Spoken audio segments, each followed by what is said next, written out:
Chapter 1880. After Chen Zhao finished his morning exercise, he apologized to Fellwood. After all, he'd left the guest at home and went to exercise. He washed off the seawater on his body so that it wouldn't turn into salt crystals. "Mr. Chen, do you exercise so much every morning?" "I'm used to it," Portia thought to herself. This was already a small amount today. Usually, Chen Zhao's morning training was 10 times more than this. If he had nothing to do in the morning, he'd basically train his body. "Mr. Chen, are you used to this house? Are there any flaws in the design?" Fellwood acted up again and asked how comfortable Chen Zhao's house was. Even the most perfect house had flaws. Even Mingyue Villa was no exception. "When decorating the villa, try to reduce the sharp angles," Chen Zhao said. After all, there were children at home, and they were active. Bumps and bumps were unavoidable. If there were sharp angles in the house, it would be a great threat to the children. Moreover, even Chen Zhao couldn't be absolutely sure about the unintentional injuries. "I understand. I will supervise the renovation of the villa by Mirror Lake." Fellwood nodded. "Then, should Mingyue Villa be renovated? This is a flaw in our company. We have to take responsibility." "We'll talk about it after Mirror Lake is finished," Chen Zhao said. "Are there any other requirements?" "It's best to add a larger elevator to the front yard to the beach. There are so many children, and the small elevator isn't enough." This was a problem he hadn't considered before. Back then, there were only 4 people, pets, and underlings, so a 500-kilogram elevator was enough. But then they adopted 8 children. The small elevator wasn't enough at all when the children went up and down. Just then Stephen and Phantus walked in. "Hi, Chen." When Fellwood saw Stephen, he was stunned for a moment. Then he froze. You're Mr. Stephen? "Stephen, let me introduce you. This is Fellwood Cisco. He's in charge of designing and building the villa at Mirror Lake." "Hello, Mr. Fellwood." "Hello, Mr. Stephen." Fellwood didn't expect Chen Zhao to introduce him to Stephen at all. Who was Stephen? He was the #1 director in the world. His identity, his fame, and his influence made it impossible for anyone to ignore him. In particular, the movie Kidnapped, which was released at the beginning of this month, caused an uproar in Hollywood. It kept breaking all the movie records. At the same time, it also increased Stephen's influence. Recently, he even had a new title. Stephen was known as the man who could shake Hollywood single-handedly. Stephen may not be the most powerful man in Hollywood. However, those who were more influential than him were all CEOs of the Big Six. They were backed by the Big Six. That was why he had more influence than Stephen. Apart from their identities, they were just rich people. But Stephen was different. He relied purely on himself. "Mr. Fellwood, did Chen tell you about me?" "I've roughly explained it, but the specific design and construction of this project can only be carried out after my team of designers, and I have seen the site." "Of course I understand. It was because Stephen liked the design of Mirror Lake Villa. Therefore, he hoped that Fellwood Cisco, as the construction party, could also help him design and build a manor." Fellwood also attached great importance to this project. After all, the employer this time was Stephen. If his manor was built, then as long as Stephen promoted it a little, then his company would be completely famous. He could design and build a new home for the world's best director. Just this alone would bring a lot of benefits to his company.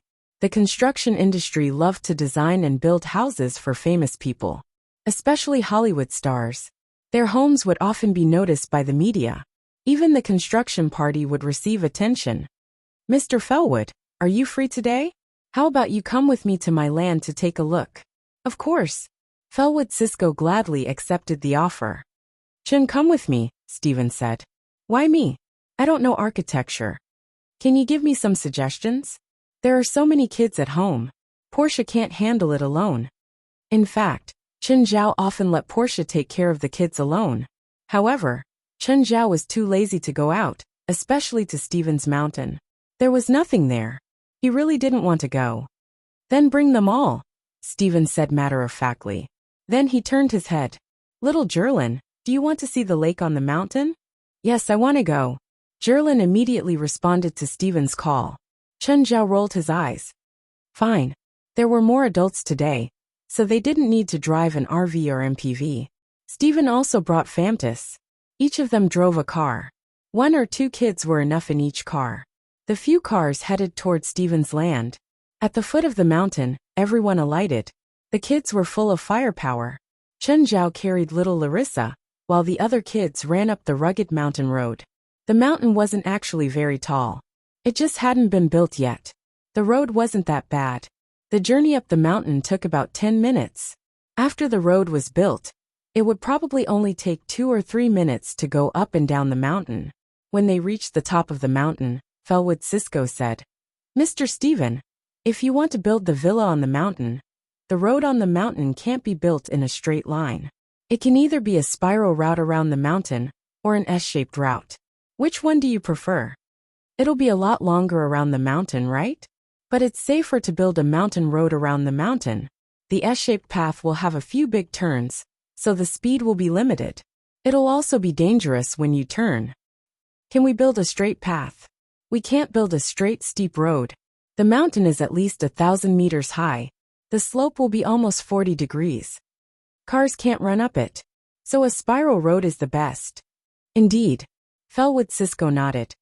"Actually, even if we build a long spiral road around the mountain, it'll only take us 5 minutes at most. Also, we can enjoy the scenery on the back of the mountain through the spiral road. Mr. Stephen's forest is quite beautiful. It stretches for hundreds of kilometers. We can even build a small courtyard on the back of the mountain. You can also stop the car and rest in the courtyard when you're free." Chapter 1881. Where does the water come from? Fellwood asked. "Underground river," Stephen said. The underground river turned the mountaintop lake into living water. The rich nutrients in the river also flowed into the lake. It was precisely because of this that the lake was so full of vitality. Plus, the wind from the mountaintop made the entire lake sparkling. Portia was secretly amazed by the beautiful scenery. These rich people always took the best places. Fellwood Cisco was also amazed. The scenery here was too beautiful. It wasn't inferior to Mirror Lake.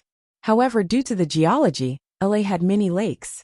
Fellwood wondered if he should look for a place with such beautiful scenery. Being able to live in such a place would definitely make one's body and mind happy. "What's the lake called?" "I haven't named it yet," Stephen said. At the same time, he looked at Chen Zhao. "Chen, what do you think?" Chen Zhao touched his forehead. "I'll name it myself. I don't want to name it for you. If you're not satisfied in the future, you'll blame me." Stephen thought for a moment and said, "How about Blessed Lake? I think this is land blessed by God." Chen Zhao pursed his lips. These foreigners indeed had similar tastes. "Chen, don't you think my place is prettier than your Mirror Lake?" "Ha! In terms of scenery, Mirror Lake isn't worse than yours. In terms of value, my Mirror Lake isn't as high above sea level. Me Phalai and our kids can gallop as much as we want. We can also raise cows and sheep, and grow our favorite fruits and vegetables. For example, grapes.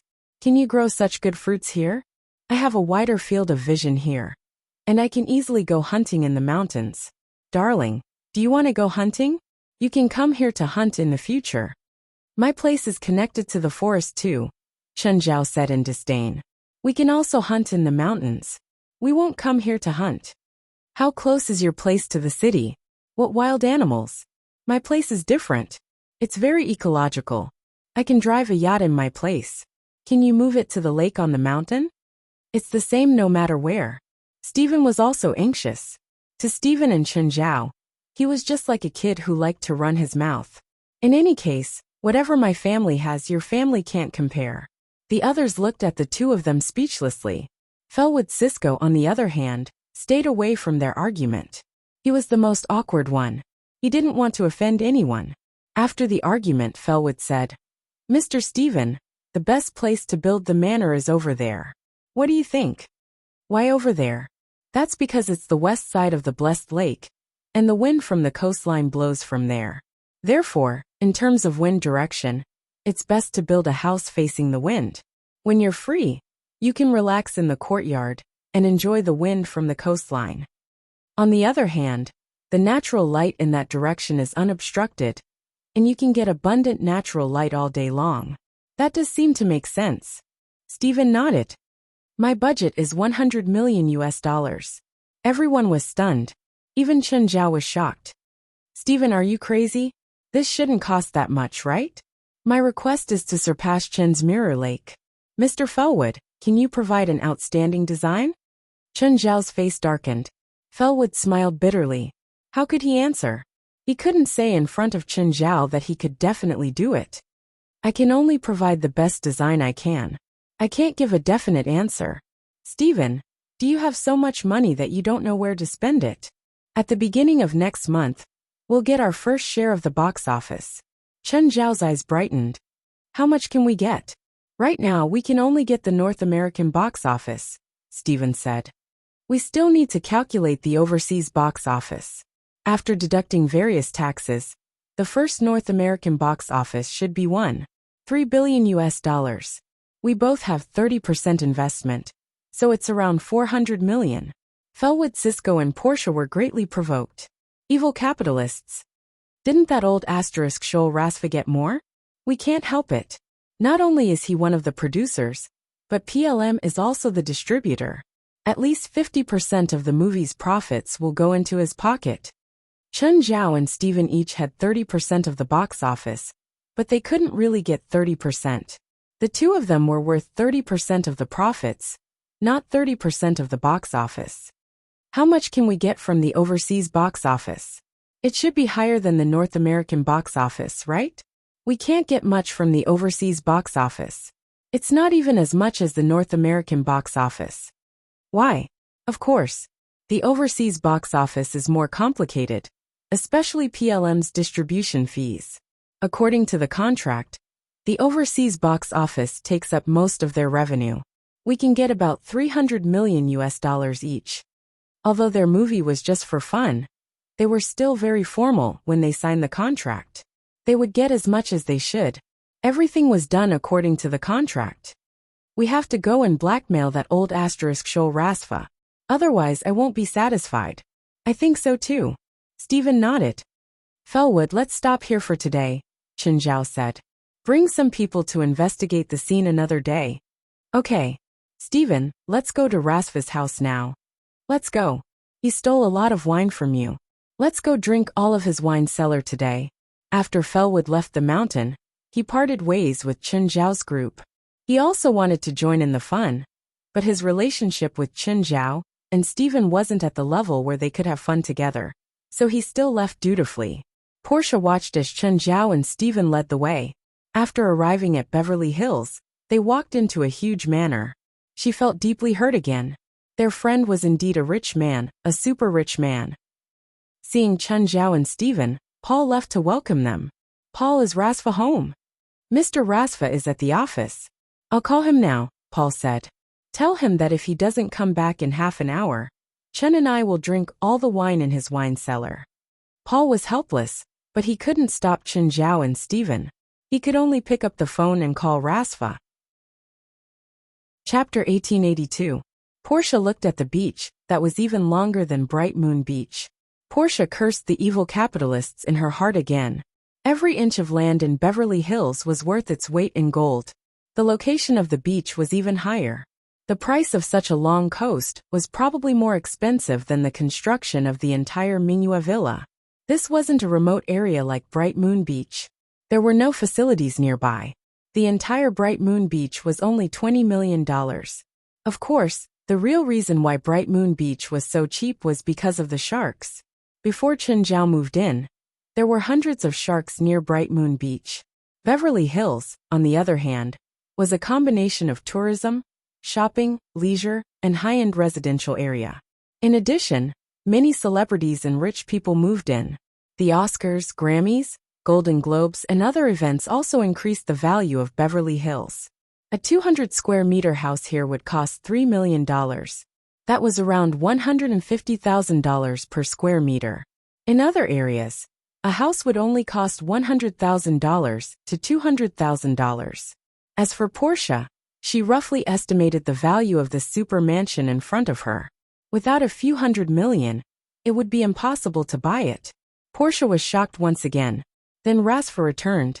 He saw Chen Zhao and Stephen moving the wine out. Paul tried to stop them, But Rasfa was furious when he walked in. You two are too much, Rasfa roared in exasperation. I'm still in a meeting. Isn't that perfect? We gave you a reason to slack off, Chen Zhao said matter-of-factly.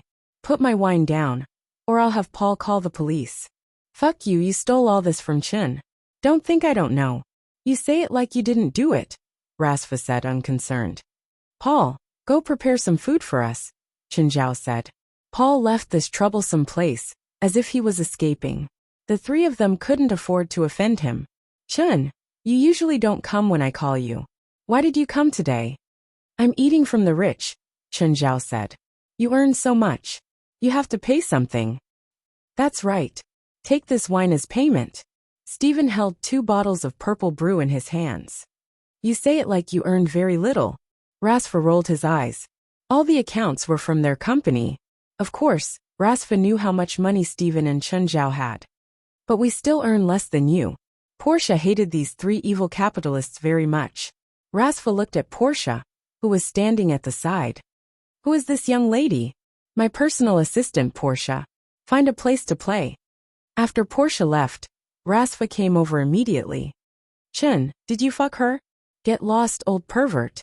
The 3 of them sat on the beach, watching the children playing on the beach. Rasfa and Stephen already knew that Chen Zhao had adopted 8 children. But this was the first time they had seen it. Chen, what were you thinking? Why did you adopt so many children? It was a spur-of-the-moment idea. Do you regret it? I don't regret it. It's just that sometimes I feel tired, but I also feel a sense of accomplishment. Let them come to my place to play when they're free, Rasfa said. Your place is too remote. What fun do you have here? Watching you play with female celebrities? Aren't you afraid that Chen will kill you? Stephen rolled his eyes. Come to my place after my manor is built. You're moving? Rasfa still didn't know that Stephen had bought that land. Don't you know? Stephen bought a few mountains. There's a very beautiful lake at the top of one of them. He's planning to build a new home on the lake. Really? Is that place nice? Chen said it's very nice. Stephen could only see the scenery, but he believed Chen Zhao. Since Chen Zhao said that the blessed lake was very nice, it must be. After dinner, Chen Zhao and Stephen left with the children. Fantas, it's night. Be careful when you escort Stephen. Okay, Chen. Bye. Bye. Portia helped to drive. The 2 of them took the children away in batches. When Chen Zhao and Portia returned to Mingyue Villa, Fei Lai also arrived home. Chen, where did you take the children to play today? Stephen's new land, Chen Zhao said. I introduced Felwood Cisco to Stephen. In the afternoon, we went to Rasfa's house in Beverly Hills. Boss, what's Mr. Rasfa's business? He's the chairman of PLM. Portia's eyes widened. He's the chairman of PLM, one of the big 6? He's also a major shareholder. Rasfa's business was very complicated. His total assets were probably in the tens of billions. Of course, he was most famous for his identity as the chairman of PLM. Mr. Yang, won't you consider it? We can provide you and Mount Longhu with a generous sponsorship fee. Vestana looked at Yang Gua sincerely. I'm sorry. I'm just the person in charge of Dragon Tiger Mountain's Overseas Affairs Office. Miss Vestana, if you want to hire one of our brothers from Dragon Tiger Mountain as a consultant, you can contact our contact person. If you don't have a way to contact them, I can provide it. Vestana's expression darkened. In order to rope Yang Gua in, she had made up her mind to hire him. If Yang Gua could accept the invitation of the psionic ability team and become their special consultant, he would be able to become their special advisor. It meant that they could be connected to Dragon Tiger Mountain in China. Vestana didn't know about Dragon Tiger Mountain in the past, but after coming into contact with the spiritual world, she finally understood what Dragon Tiger Mountain represented. It was a super sect like Mount Everest, the highest peak in the world, and their leader seemed to be the strongest in the spiritual world. Vestana felt that he was powerful because he was from China. Dragon Tiger Mountain and their leader were definitely stronger than him. If she could get the support of Dragon Tiger Mountain and their leader, then the psionic team's power would increase greatly. For this, she was willing to pay a high price. But Yang Gua didn't care at all. He just brushed her off. Every time Vestana saw Yang Gua's businesslike attitude, she wanted to beat him up. But she also knew that she couldn't beat Yang Guo. Even if she could, she didn't dare to. Dragon Tiger Mountain was a super sect that everyone couldn't ignore. Westana dared to lead the psionic team to fight against the supernatural organization led by Chen Zhao, because she knew what Chen Zhao and the organization were worried about. But Dragon Tiger Mountain was different. With one order, they could make the psionic team fall apart. Chapter 1883. Longhu Mountain's North American resident office was actually an office rented in an old neighborhood. There was a sign hanging on the door. Longhu Acupuncture, Massage and Massage. Yang Guo's office was a single room with a bathroom. The rent was less than $1,000 a month. The windows and doors were closed. When Yang Guo smoked, the whole room was filled with smoke. Westana had been here a few times, but she still couldn't get used to the environment. Yang Guo leaned lazily on the boss's chair.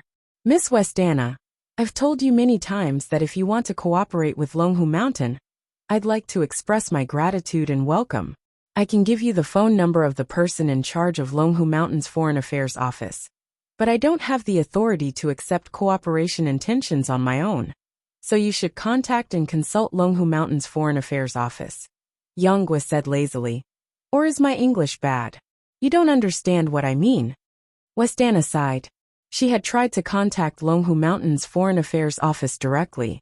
But what was the difference between the psionic team and Longhu Mountain? A remote African primary school went to Harvard University and said they wanted to cooperate and exchange. Was that even possible? Of course Harvard would ignore them. Longhu Mountain's Foreign Affairs Office's attitude was similar. They said they would pass on the message to the Divine Master and thank the psionic team for their friendship. It was a formal reply. But they threw Westana's contact information into the trash can. Only then did Westana remember to contact Yang Guo first.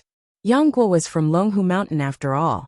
If she could get Yang Guo, it would be easy to deepen the relationship with Longhu Mountain through him. Moreover, it was said that Yang Guo was also a powerful spiritualist. Westana also found out through the intelligence network that Yang Guo was a disciple of the Dao generation in Longhu Mountain. The Dao generation was quite high in seniority. It was said that the next Divine Master would be chosen from the Dao generation. So once the next Divine Master took over, Yang Guo's status would also rise. This was also the reason why Westana had been making promises time and time again, regardless of the cost.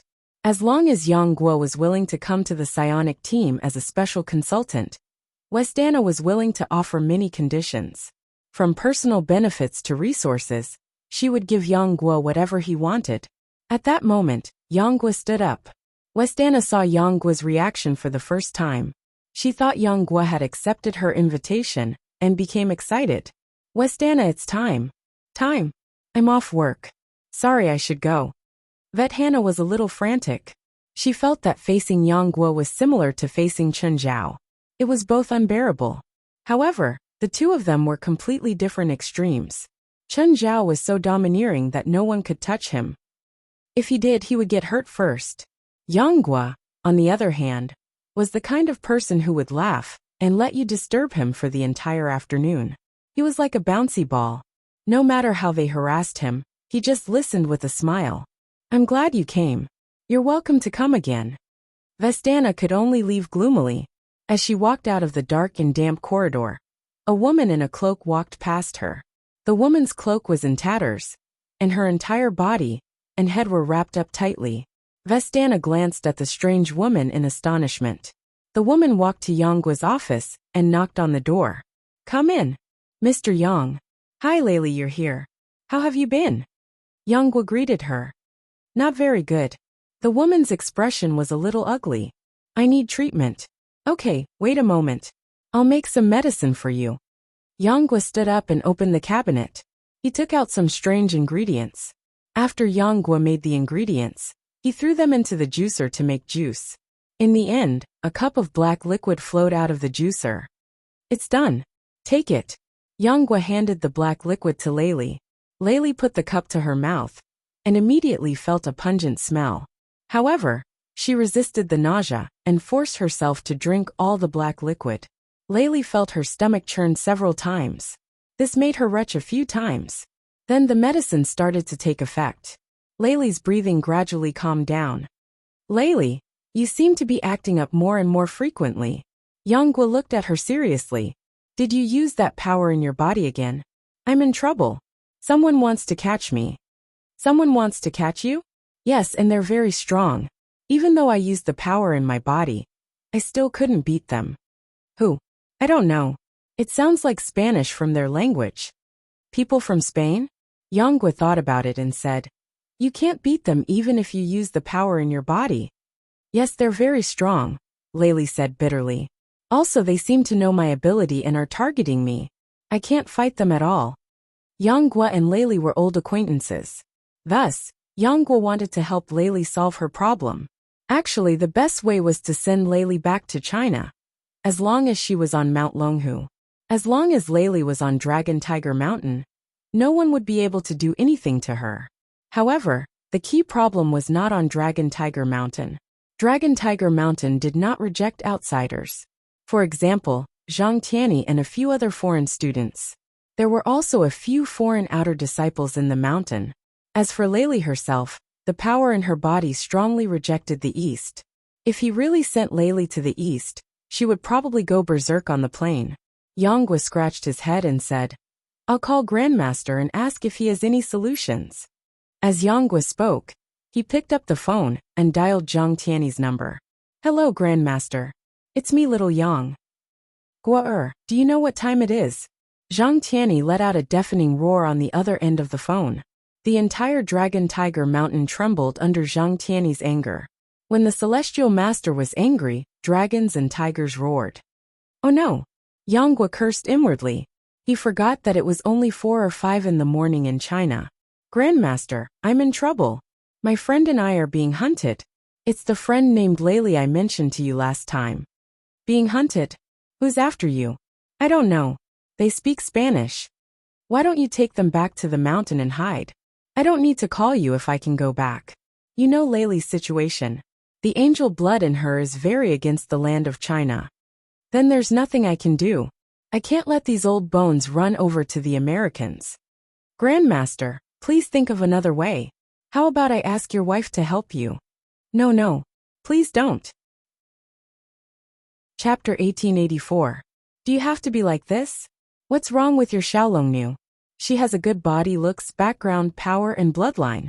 What are you not satisfied with? My ancestor, can different species combine? Yanghua cried in pain. Of course. Why not? Don't you see all sorts of mixed bloods? Why are you fighting with them? The problem is every time she gets excited she transforms. You don't have to tell me about your relationship. Forget it. Let's not talk about her. My friend and I are like this. You have to think of something. How about asking my senior Dowie to help me? You're thinking too much. Your senior Dowie is a candidate for the leader. He's the young leader of Dragon Tiger Mountain now. What do you have to ask him to help you? You can't just watch my friend and I die in a foreign place, right? Do you remember that Chen guy I told you to find last time? Go hide in his house. Him? Can he? Yanghua was doubtful. Didn't you go to his house? Didn't you see the dragon head in front of his house? That dragon was really slain by him. Yanghua asked in surprise. Yanghua had thought that Chen Zhao had gotten a dragon head to show off. He didn't think that Chen Zhao had really killed the dragon head. If he really has the ability to kill a dragon, he should be able to protect my friend, Yanghua murmured. With your lousy skills, everyone is better than you. What's there to complain about? Zhang Tianyi's tone was filled with disdain. Ancestor, I'm a genius of Dragon Tiger Mountain, okay? There's no one in the younger generation who's more talented than me. Good my asterisk SS. If you can, go kill a dragon for me to see. It's not like I haven't seen a dragon before. Yanghua pursed his lips. In fact, his wife's nickname was Little Dragon Maiden, and her true form was that of a Western dragon. Yanghua had seen his father-in-law. Back then, he'd been beaten up by his father-in-law for marrying Xiaolongnu. Yanghua felt that he could withstand his father-in-law's beatings. If he worked hard for a few more years, he might be able to kill a dragon. The dragon head in his yard is different. What's different? Forget it. There's no point in telling you. You don't understand at all. That Chen fellow is many times stronger than you. If I work harder, I can also catch up to him. I hope you can. Zhang Tianyi didn't believe it. Zhang Tianyi and Chen Zhao had sparred before. Although both sides were holding back, there were still some exchanges. However, at that time, it was only a spar, and no one used their true abilities. But Zhang Tianyi knew that if they really fought, he probably wouldn't be able to beat Chen Zhao. Of course, Zhang Tianyi's ability didn't lie entirely in his cultivation, but in his spells. In particular, he had the ability to subdue demons and devils. Zhang Tianyi was confident he could even deal with a great demon like Tamamo no Mei. Even if he didn't kill Tamamo no Mei, he would at least be able to seal her. And Yanggua's talent was indeed rare in this world. But Yanggua could only reach the same level of cultivation as her. But Chen Zhao was different. He already had his own path. In the jargon of Taoism, he already had his own Tao. He hung up the call with Zhang Tianyi. Yanggua turned to look at Rayleigh. Let's go. I'll take you somewhere. Suddenly, a huge impact came from behind without any warning. Yanggua's back was facing the window, so the impact sent him flying out. However, in the instant that Yanggua was sent flying, he threw out 3 talismans. Green light, white face, red spirit. Yanggua quickly made a hand seal. The 3 talismans instantly turned into 3 strange beasts of different shapes: green, white, and red. The 3 beasts were also demons, but they were different from Japanese shikigami spells. The 3 beasts actually had nothing to do with Yanggua. Moreover, the 3 beasts before him weren't in their original forms either. Their original forms were extremely powerful. They borrowed their power through talismans and spells. Green light was in the form of a flood dragon, white face was a white tiger, and red spirit was a red crane. Don't attack. Let's go. Yanggua pulled Rayleigh and turned to run. The person who'd ambushed him was very strong. Yanggua didn't want to fight them here, especially since Rayleigh was still here. If Rayleigh couldn't hold back and attacked again, it would be even more troublesome. Rayleigh was pulled away by Yanggua. The 3 beast clones were left to deal with the person who'd ambushed them.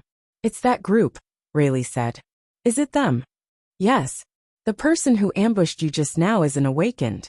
He seems to be able to detonate anything. More than one person. Yanggua suddenly stopped. More than one. As soon as he said that, someone blocked their way. It was a woman with waist-length hair wearing tight clothes. The woman held 2 swords in her hands. The long sword in the woman's hand was constantly making fancy movements. Be careful.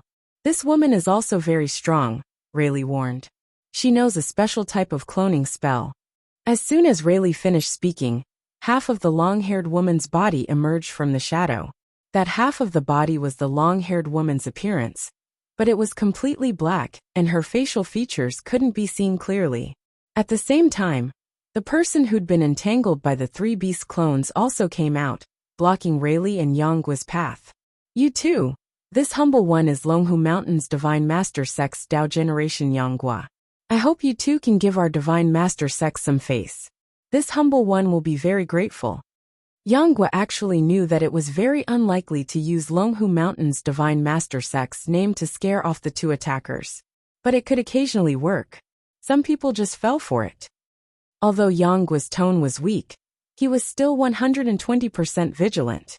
He turned around and looked at the 2 people in front and behind with a serious expression. The person chasing them suddenly charged at Yanggua and Rayleigh. He was extremely fast. He ran on all 4s like a wild beast. However, his appearance did not change at all, not even a little bit. Beast-like technique. Yanggua suddenly took out a bell and shook it. Rumbled that it should have been a clear sound. But Yanggua shook it like a cannon. The surrounding walls collapsed. The person using the beast-like technique was directly hit by the sound of the bell, and was sent flying. You'd better not act recklessly. The bell in my hand is a treasure of Longhu Mountain's Divine Master Sect. If I release it at full power, you too will die without a doubt. Suddenly, a black shadow crept up from under Yanggua's feet. In the next instant, the black shadow transformed into a human figure that tightly entangled Yanggua. The long-haired woman attacked. Chapter 1885. This shadow could be controlled by the long-haired woman. And just like the main body, it could move as she pleased. Yanggua tried to form a hand seal several times, but couldn't close his hands. The beast-like man on the other side lunged at him again. Yang Guo saw that the enemy was about to succeed. Suddenly, Yang Guo's right arm fell off. The shadow had originally pierced through Yang Guo's armpit and latched onto his chest. As Yang Guo's right arm fell off, the shadow couldn't help but loosen. The moment Yang Guo broke free, his left hand grabbed his right arm, which turned into an edgeless greatsword. Heavy edgeless sword. Bam! The man on the other side was sent flying. The long-haired woman's shadow tried to latch onto Yang Guo again. But after losing his arm, Yang Guo's strength increased instead of decreasing. He turned around and swung his sword. The shadow was smashed to pieces. The long-haired woman didn't slow down, still stabbing her sword towards Yang Guo. The long-haired woman's attack was swift and fierce, her two swords sharp. But Yang Guo's greatsword was as heavy as Mount Tai, as powerful as a tidal wave. The long-haired woman couldn't block a single attack. The greatsword had already landed on her. But as the greatsword struck her, it also shattered like a shadow. The long-haired woman reappeared from the shadow in a dark corner. Yang Guo looked at her. Although she was Caucasian, she used a Chinese martial arts style. This martial arts style wasn't martial arts, but rather martial arts combined with spells. There were close combat martial arts, as well as strange and ever-changing spells. This woman's martial arts style was full of strangeness, impossible to defend against. On the other side, the beast-like man also stood up and scathed. "Let's go," Yang Guo told Rayleigh in a low voice. They couldn't stay here for long. Both of them weren't easy to deal with. Rayleigh was a bit confused. Yang Guo was clearly suppressing them. Why did he run? Sensing Rayleigh's confused gaze, Yang Guo whispered, "My greatsword has never been sharpened before. It can only protect myself. It can't hurt the enemy." Rayleigh still didn't understand. What difference does that make? Yang Guo couldn't explain it to Rayleigh at a time like this. "Follow behind me. We're going out." At this time, the long-haired woman and the beast-like man attacked again. Eek! Suddenly, a sharp sound came from above. A gray shadow descended from the sky, the sound like a sword, the momentum like an arrow. The long-haired woman felt a sharp pain on her left shoulder. Her shoulder had been scratched by Yang Guo's eagle. The long-haired woman instantly fell to the ground. Yang Guo grabbed Rayleigh's hand and walked past her.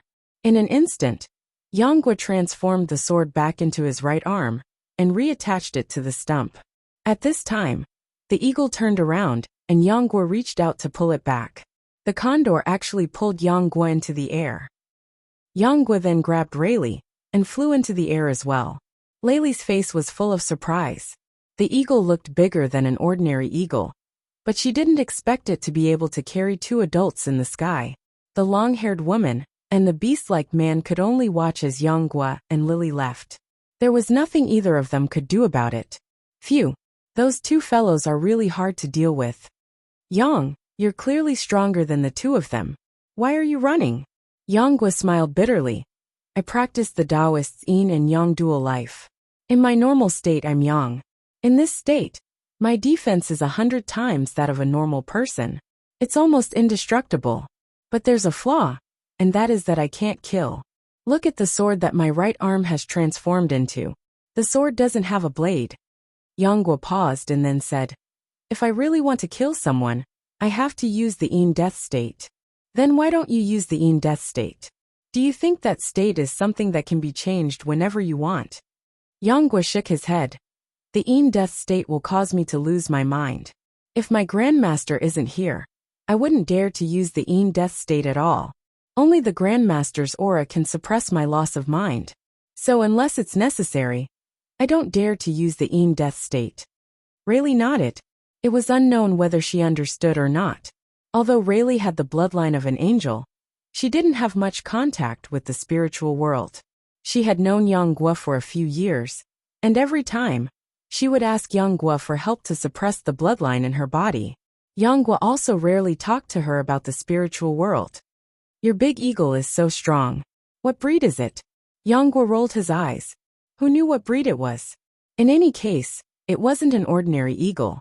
In fact, it was a demon that hadn't transformed. It was given to him by Zhang Tianyi. He said that only with a big eagle would he be complete guer. Fortunately, it was night.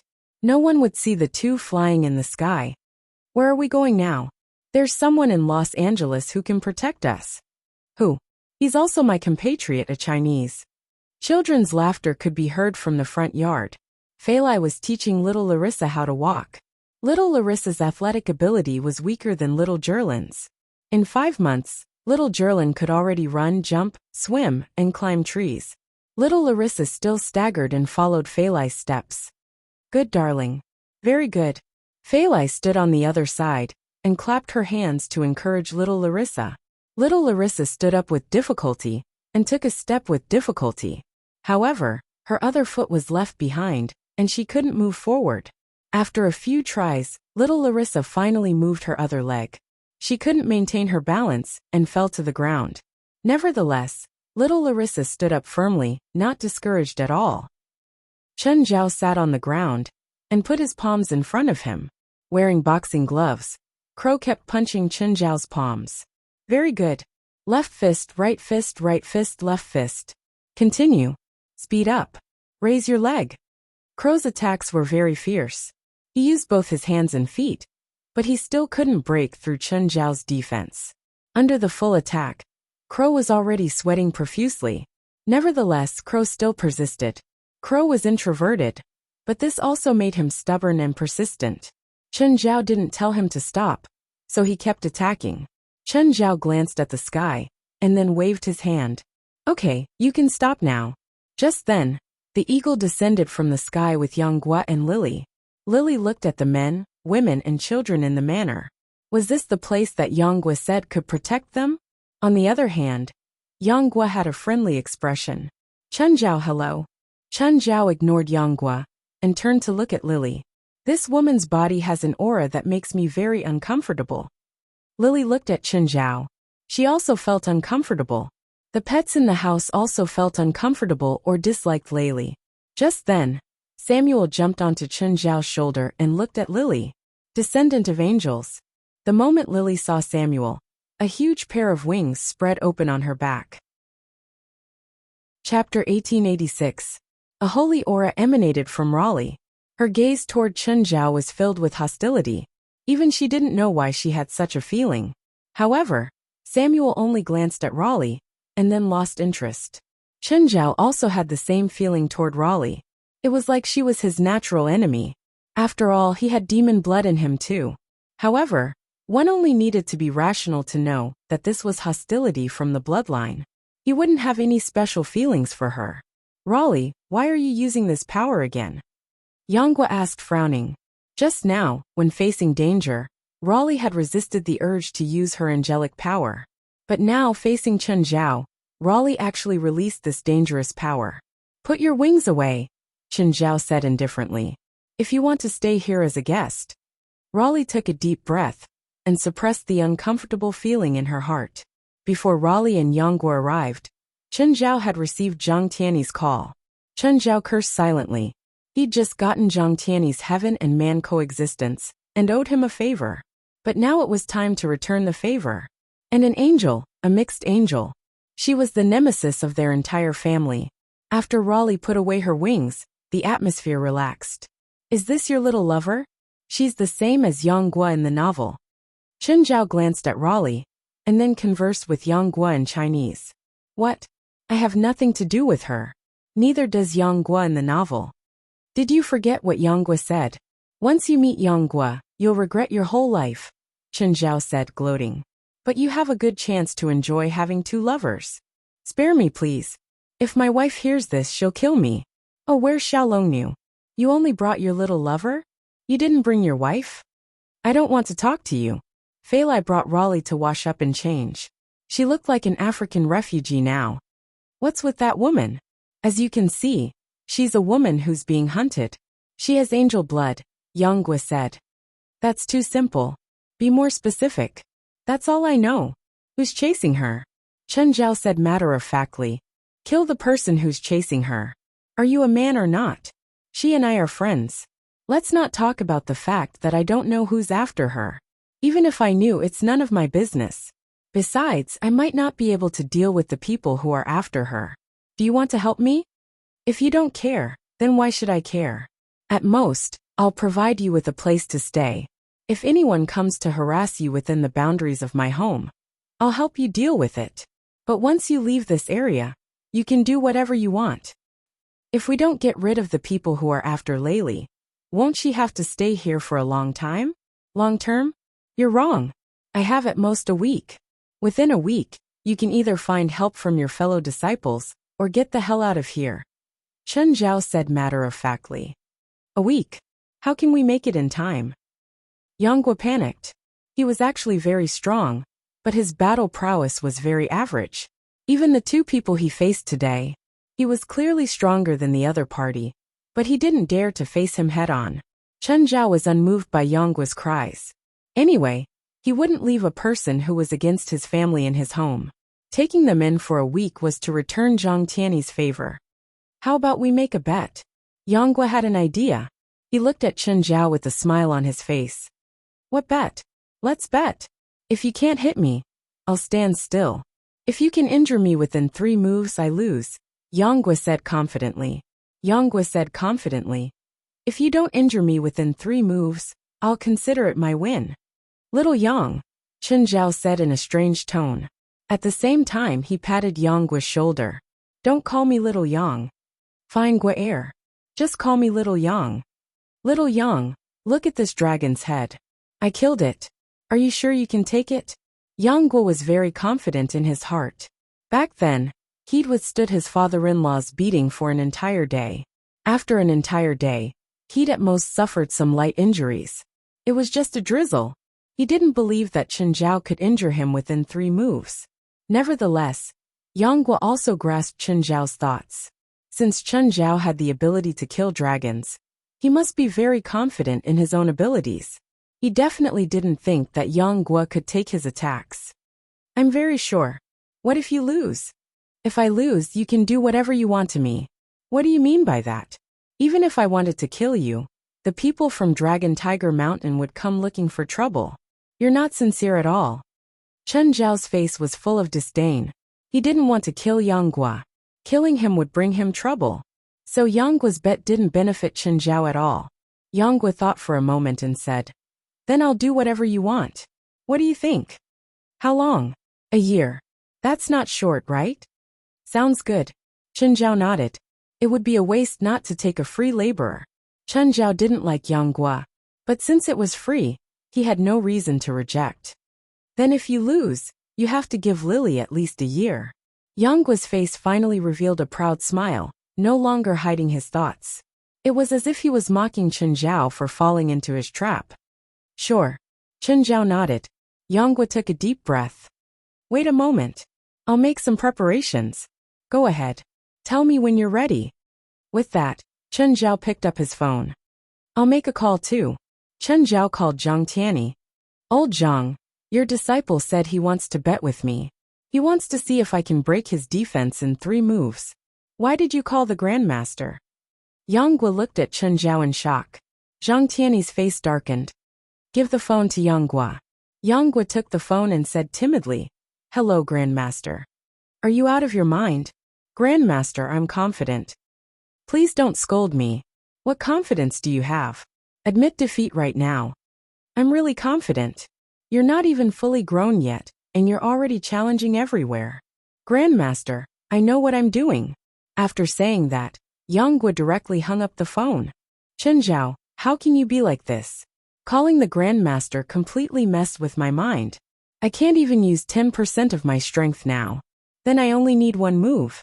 If you can block one of my moves, I'll admit defeat. Fine, you said it. Don't go back on your word. Yang Guo threw the phone back to Chen Zhao. Sikong Starlord, 6th grade of the middle stage, please issue a decree. Come. Yang Guo shouted and threw the talisman into the air. Chapter 1887. The 6th pure Sikong Lord was the middle stage of the 3 celestial lords, the main sect.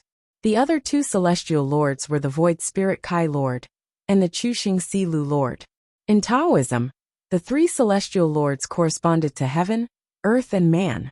They were also known as essence, chi and spirit. Heaven was empty, earth was blue, and man was dust. The 6th pure Sikong Lord belonged to man and was in charge of defense. This god's decree was to use external chi to temporarily buff one's body. The talisman ignited in the air, turning into a wisp of smoke and dissipating. The smoke turned into a faint shadow in the air, and instantly entered Yanggua's body. After God's decree was done, Yanggua didn't stop. He cast a second buff. Chen Zhao picked up the phone again. Old Zhang, your disciple's spell looks really cool. How much strength do I need to use? I don't know. Chen Zhao, don't kill my disciple, or I'll never let you off. I don't know how to control my strength. I'm not confident. Chen Zhao, I have a false life substitute talisman. I'll give it to you. I'll try to control my strength. Chen Zhao glanced at Yanggua and put away the phone. Done. By now, Yanggua had already cast 5 defensive spells. Come. Yanggua crooked his finger. 1 step, 2 steps, 3 steps. Pooh, ugh. Yanggua spat out a mouthful of blood. Immediately, a huge force pierced through Yanggua's body. Like a cannonball, Yanggua flew out of the cliff in an arc. It had been a long time since Chen Zhao had touched such solid flesh with his fist. He'd used 30% of his normal strength in that punch. He didn't dare to use too much strength, but it seemed that Yanggua could take at least 50% of his strength. Of course, even 30% of his strength was enough to heavily injure Yanggua. Yanggua flew more than 100 meters in the air. Then he fell into the sea with a splash. Yanggua floated on the surface of the sea just like that. Right now, Yanggua had completely lost consciousness. His body and mind were both injured. Chen Zhao's punch had dazed him. He'd never been injured like this before. No one had been able to break through his defense with one punch. Swish, swish, swish, swish. Just then Yanggua's phone rang. Yanggua took out his phone slowly. Boy, how was it? Did you feel good? Zhang Tianyi's gloating tone gave Yanggua another blow. Grandmaster, you already knew? I warned you long ago. But you didn't listen. Even I don't dare to take a punch from Chen Zhao. Where did you get the courage to fight him? Don't look for excuses. Since you're willing to bet, you have to accept your loss. Whatever you lost to him, you have to fulfill your promise honestly. Zhang Tianyi believed that Chen Zhao would give him face and not make things too difficult for his immature disciple. But with Chen Zhao's bad personality, if he didn't get anything from Yanggua, he probably wouldn't give Yanggua anything good either. Yanggua felt stifled. He now understood what it meant to be a pretentious prick. Unfortunately, he was the one who started it. Now he had to swallow this bitter pill himself. Yanggua returned to the Mingyue villa and sat on the ground dejectedly. Chen Zhao had a smile on his face. I won just now, right? You win. Although Yanggua was very unwilling, he still didn't want to admit defeat. Yanggua wasn't satisfied, but he could only accept it. A loss was a loss. I didn't use my real power, Yanggua added. Yanggua added, that was a moment of carelessness. Otherwise, you definitely wouldn't have been able to break through my defense. Come, I'll give you another chance. Use your real power and let's fight again. Chen Zhao didn't mind at all. He'd roughly tested Yanggua's strength with that one sentence. One had to admit that Yanggua's defense was very shocking. He was even stronger than the dragons Chen Zhao knew. Chen Zhao's punch could kill a dragon in an instant. But he only injured Yanggua. Chen Zhao didn't know how strong Yanggua was, but his defense was ridiculously strong. Hearing Chen Zhao's words, Yanggua cursed inwardly. Chen Zhao didn't give him any face at all. He was just being polite. In the end, Chen Zhao didn't even give him a chance. I'm injured. After I recover, I'll fight you again. Yanggua turned to leave. Which room am I in? I'll take you there. Chen Zhao brought Yanggua to the door. This is your room. Yanggua pushed the door open and entered. 3 seconds later, Yanggua ran out of the room pathetically. Chen Zhao, you're too much. What's wrong? Rayleigh's in the room. Perfect. I'll create a chance for you. I'm a man with a family. You don't even know how to enjoy having multiple partners. Chen Zhao pursed his lips. Then you can stay opposite. At night, Chen Zhao waited until everyone was asleep before rising into the sky again. When he reached a certain height, he used heaven and man coexistence. Chen Zhao's power kept spreading. The entire small world was enveloped in the swirling air currents. There were no clouds in the sky, so no matter how fast the air flowed, there wouldn't be any weather effects. The yin-yang fish in Chen Zhao's body kept spinning and growing stronger. However, after forming the yin-yang fish and stabilizing it, his cultivation speed slowed down. Every day, he would cultivate until the sun appeared at the end of the sky. Of course, it was much faster to see the sun from tens of thousands of meters in the sky than on the ground. Chen Zhao returned to the ground and started cultivating, absorbing and converting immortal power. Chen Zhao's cultivation was divided into two parts. The first was to absorb cosmic rays and cultivate yin energy. Then, he would absorb the spiritual qi in the world and convert it into immortal power, cultivating yang energy. Mingyue Villa had the immortal's inner core that Old Turtle had left behind. So Chen Zhao could directly absorb the immortal power from it and convert it into his own. This process was much faster than directly absorbing the spiritual qi in the world and converting it into immortal power. After a day of cultivation, it was almost time for breakfast. Early in the morning, Chen Zhao saw Yang Guo walk out of the room in high spirits. "Looks like you've recovered well." Chen Zhao glanced at Yang Guo. "Of course. No matter how serious my injuries are, I can completely recover in 3 days. Last night's minor injuries are enough for me to recover in 1 night," Yang Guo said proudly. "What's for breakfast?" "Youtiao and soy milk. Do you want it?" "You can eat youtiao and soy milk here," Yang Guo asked in surprise. "If you want to eat, help yourself. I won't help you get it." Yang Guo came and left in a hurry. He only came back with breakfast. Just then Lily also woke up. Looking at her face, she didn't seem to have slept well last night. This was understandable. After all, to her, this place was like hell. It was filled with a demonic aura. Chapter 1888. The last thing Chen Zhao's family would do was give in to outsiders. Chen Zhao would protect Riley, but he wouldn't give in to her. If she wanted to stay, she could stay. If not, she could leave. Reluctantly, Riley sat down for breakfast. Chen Zhao's family frolicked at the breakfast table. Riley didn't say anything. Portia was here to get free food and drinks again. "Boss, who are they?" "Friends." Portia walked over to Yang Guo and Riley.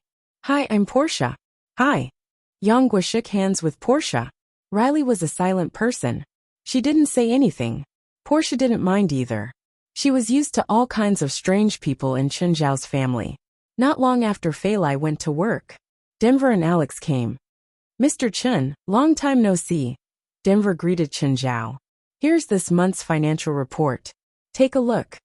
Chen Zhao always had a headache with numbers. After seeing the signature and stamp of the finance department, he continued reading. Chen Zhao had Ash Roford move from the sales department to the finance department. He was Chen Zhao's man, so he could be Chen Zhao's spy. It wasn't that Chen Zhao didn't trust Denver, even though he'd given him almost all the power. However, he still had to do the necessary financial reconciliation. Ash Roford was still on parole, but according to the work the company had given him and the evaluation report, his original 1-year sentence was reduced to half a year. Apparently, after his sentence was over, he planned to fight for custody of his daughter. When he'd divorced his wife, he'd had problems with his finances and work. Because of that, he'd lost custody of his daughter. Coupled with the kidnapping at the airport, he'd been convicted for endangering public safety. He didn't even have visitation rights or the right to leave the country. But with Chen Zhao's help, his life was back on track. So, Ash Roford was completely loyal to Chen Zhao now. It was common practice for a shareholder to send a financial officer to the company. Denver wouldn't be unhappy because of this. "Last month's profit seems to have increased again," Chen Zhao said. "Yes, because of the increase in production. The market share has increased, and the cost has been greatly reduced. That's why the profits are so high," Denver explained. "However, this is basically the highest profit we can achieve with our current production. Our company's beer production is still a problem. We can't solve the problem of production for now. After all, the water used is from Mirror Lake. Mirror Lake can't be drained." Denver also understood this logic. In addition, Dashin beer was now popular, largely because of hunger marketing. Dashin beer was always in short supply when it came to market demand. As a result, Dashin beer would often be sold out within 4 to 5 days. For the next few days, they were out of stock. What's our current plan for beer? Chen Zhao asked. What we need to do now is to maintain the market share, stabilize the market, and increase the advertising, Denver said. Although Dashin beer was very popular, almost everyone knew about it. However, for beverage products, advertising has always been indispensable.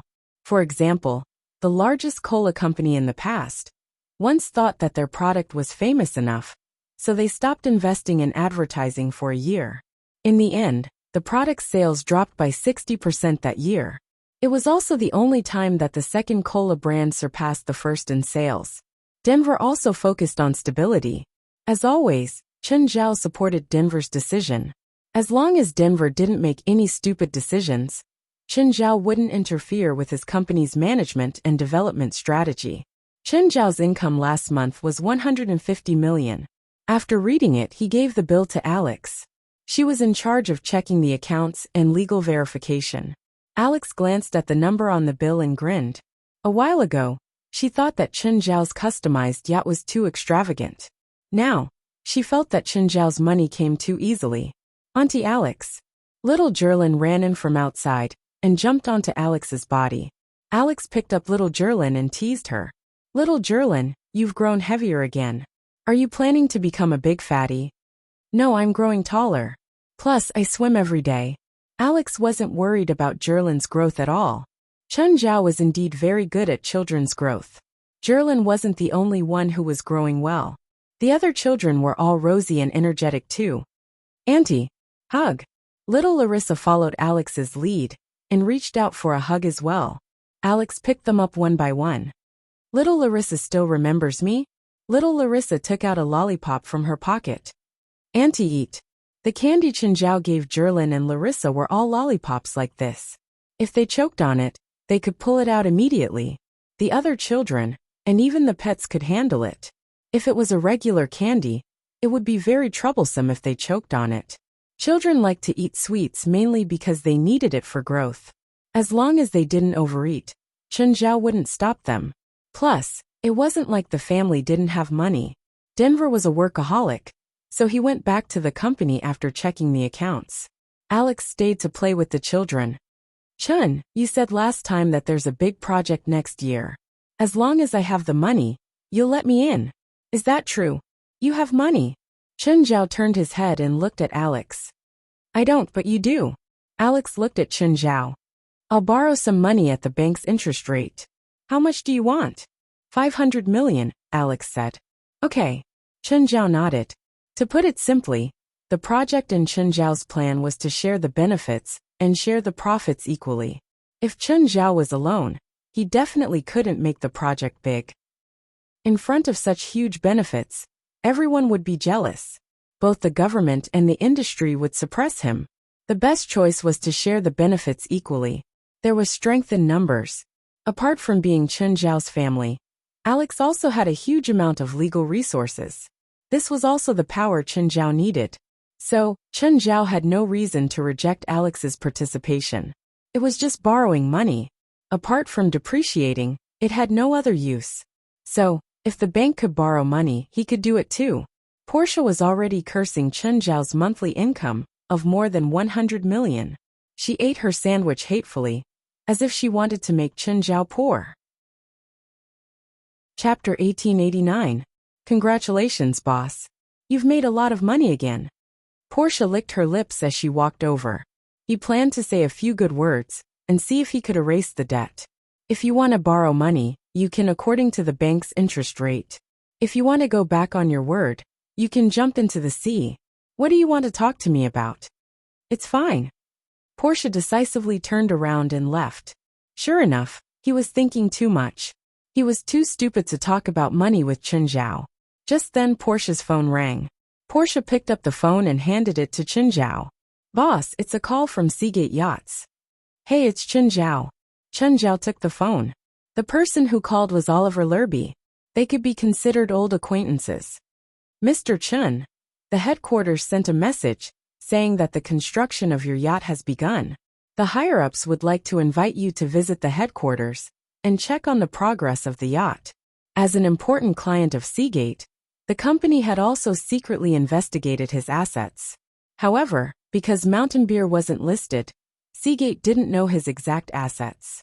But through the bank, they knew that Chen Zhao had some cash. In terms of net worth, let's not talk about the hidden tycoons in this world. He wasn't even in the top 30 on the Forbes list. But in terms of cash, Chen Zhao was definitely in the top 10. Moreover, Chen Zhao's money had entered the bank account openly. This meant that Chen Zhao's money came from a legitimate source.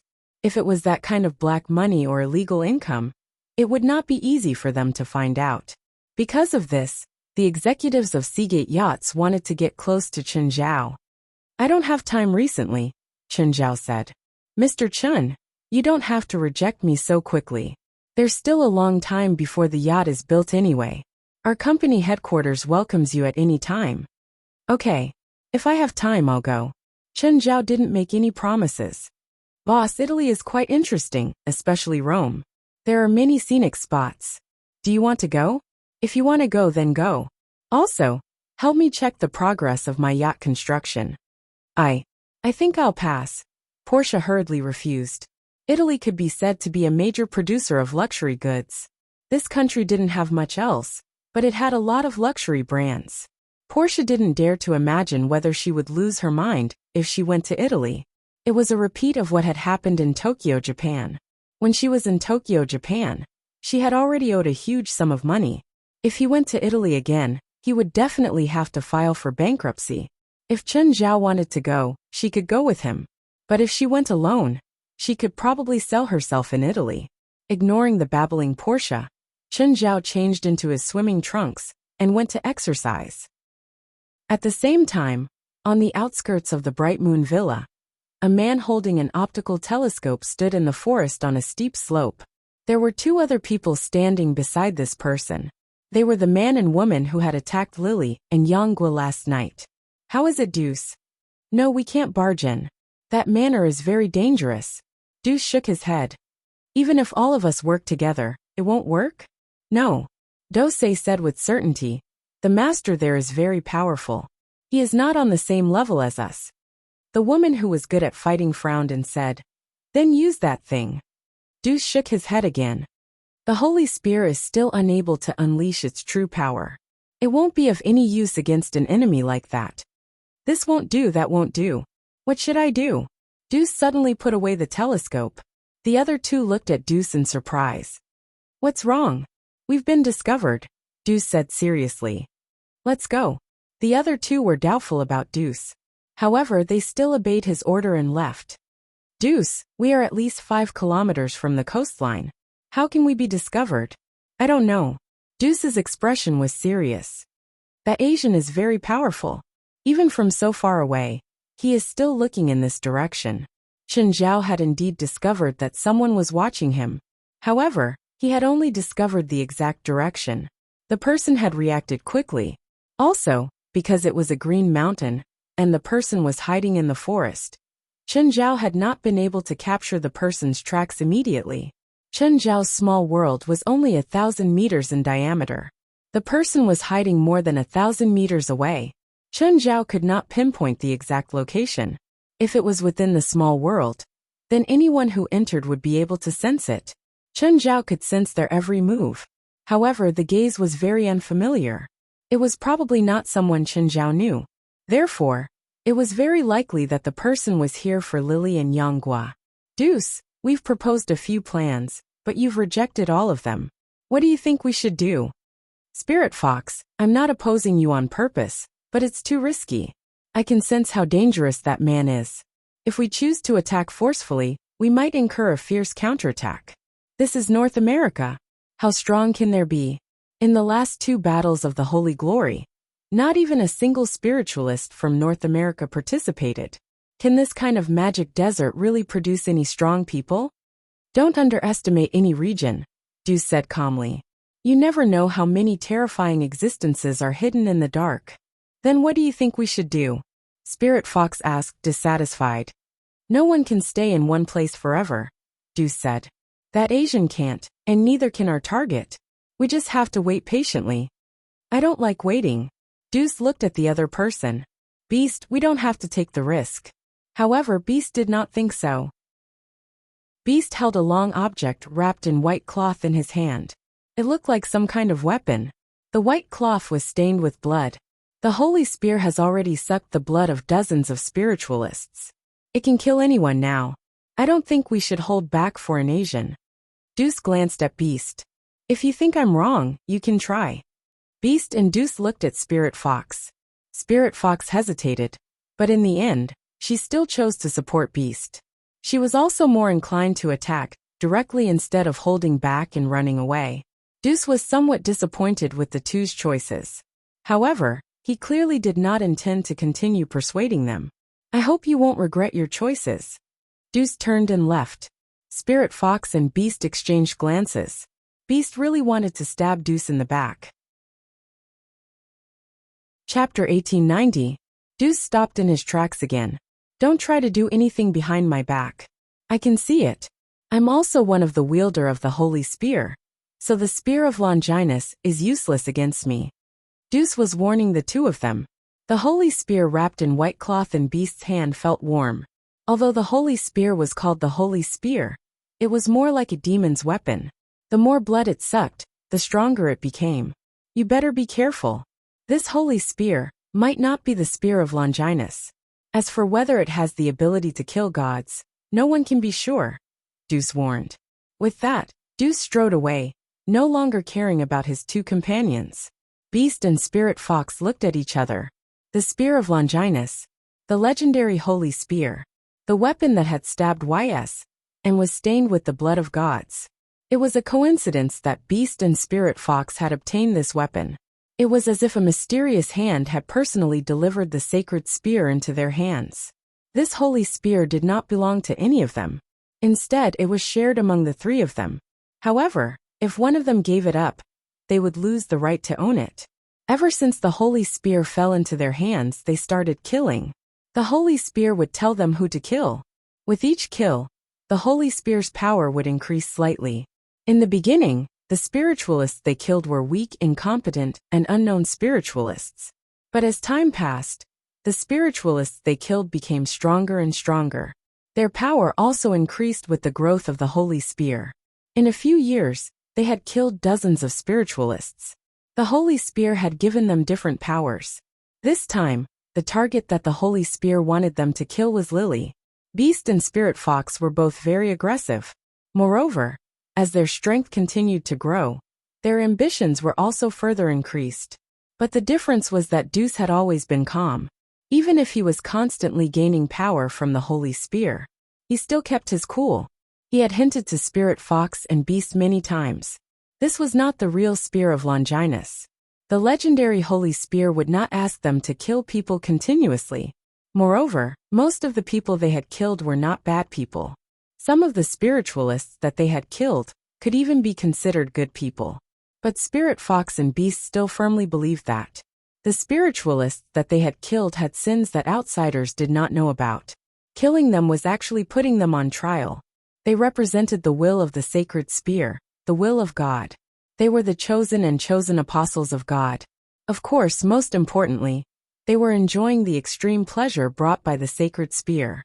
That kind of power that could easily make people stronger made them unable to stop.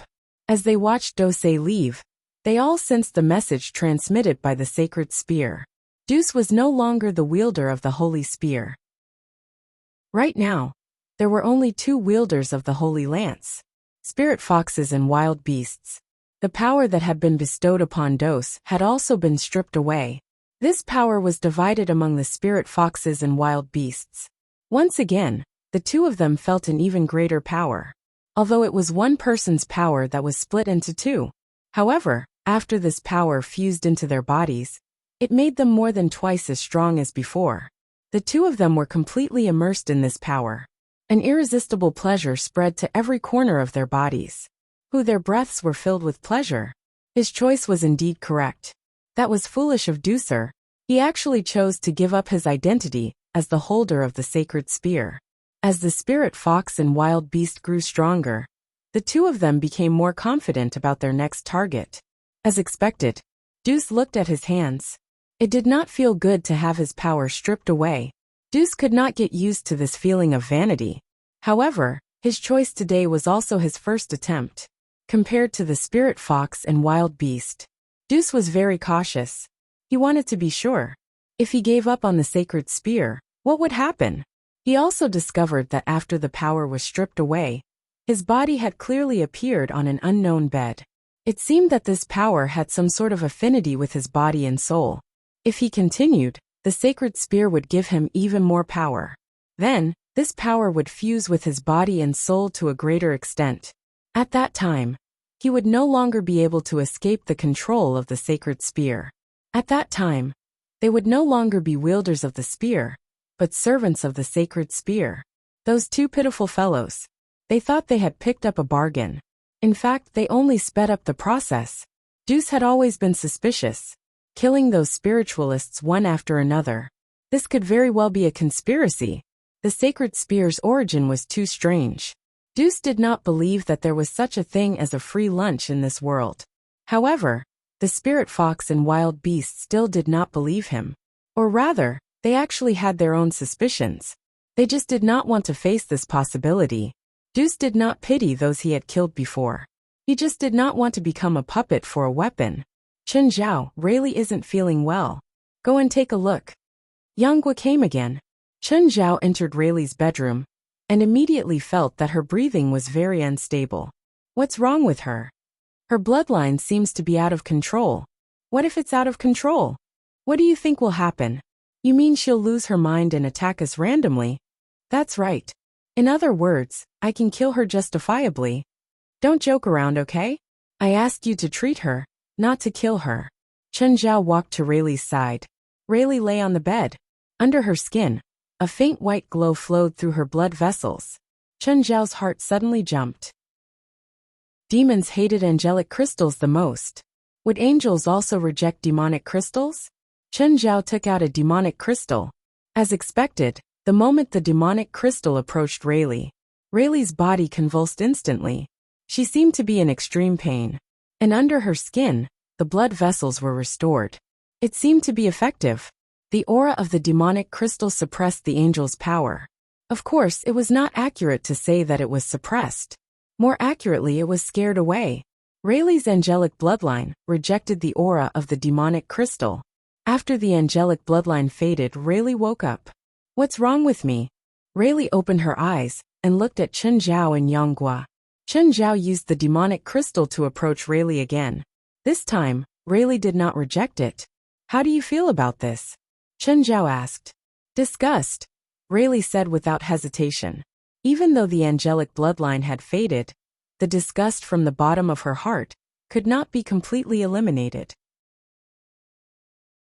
Chapter 1891. Rayleigh was under Chen Zhao's protection, but she knew one thing very well.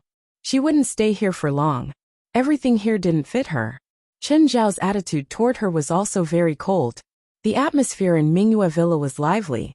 The children were frolicking on the beach. But none of this had anything to do with her. Chen Zhao lay on the beach and sunbathed. Just then Wes called. President will leave for the African plains tomorrow. Got it. I'll go there tomorrow. By the way, President, there's another news. What? Last night, another cruise ship sank on the east coast. Chen Zhao perked up. What's the exact location? The cruise started from Miami and went around the world. Its next stop was Boston, but when it passed longitude 32, 7552, latitude 69, 3554, it suddenly stopped and lost signal. The Coast Guard sent people to investigate and found that half of the cruise had sunk into the sea. It completely sank after 4 hours. No survivors were found nearby. There were 898 crew members and tourists on the cruise. That location should be very close to the Bermuda Sea, right?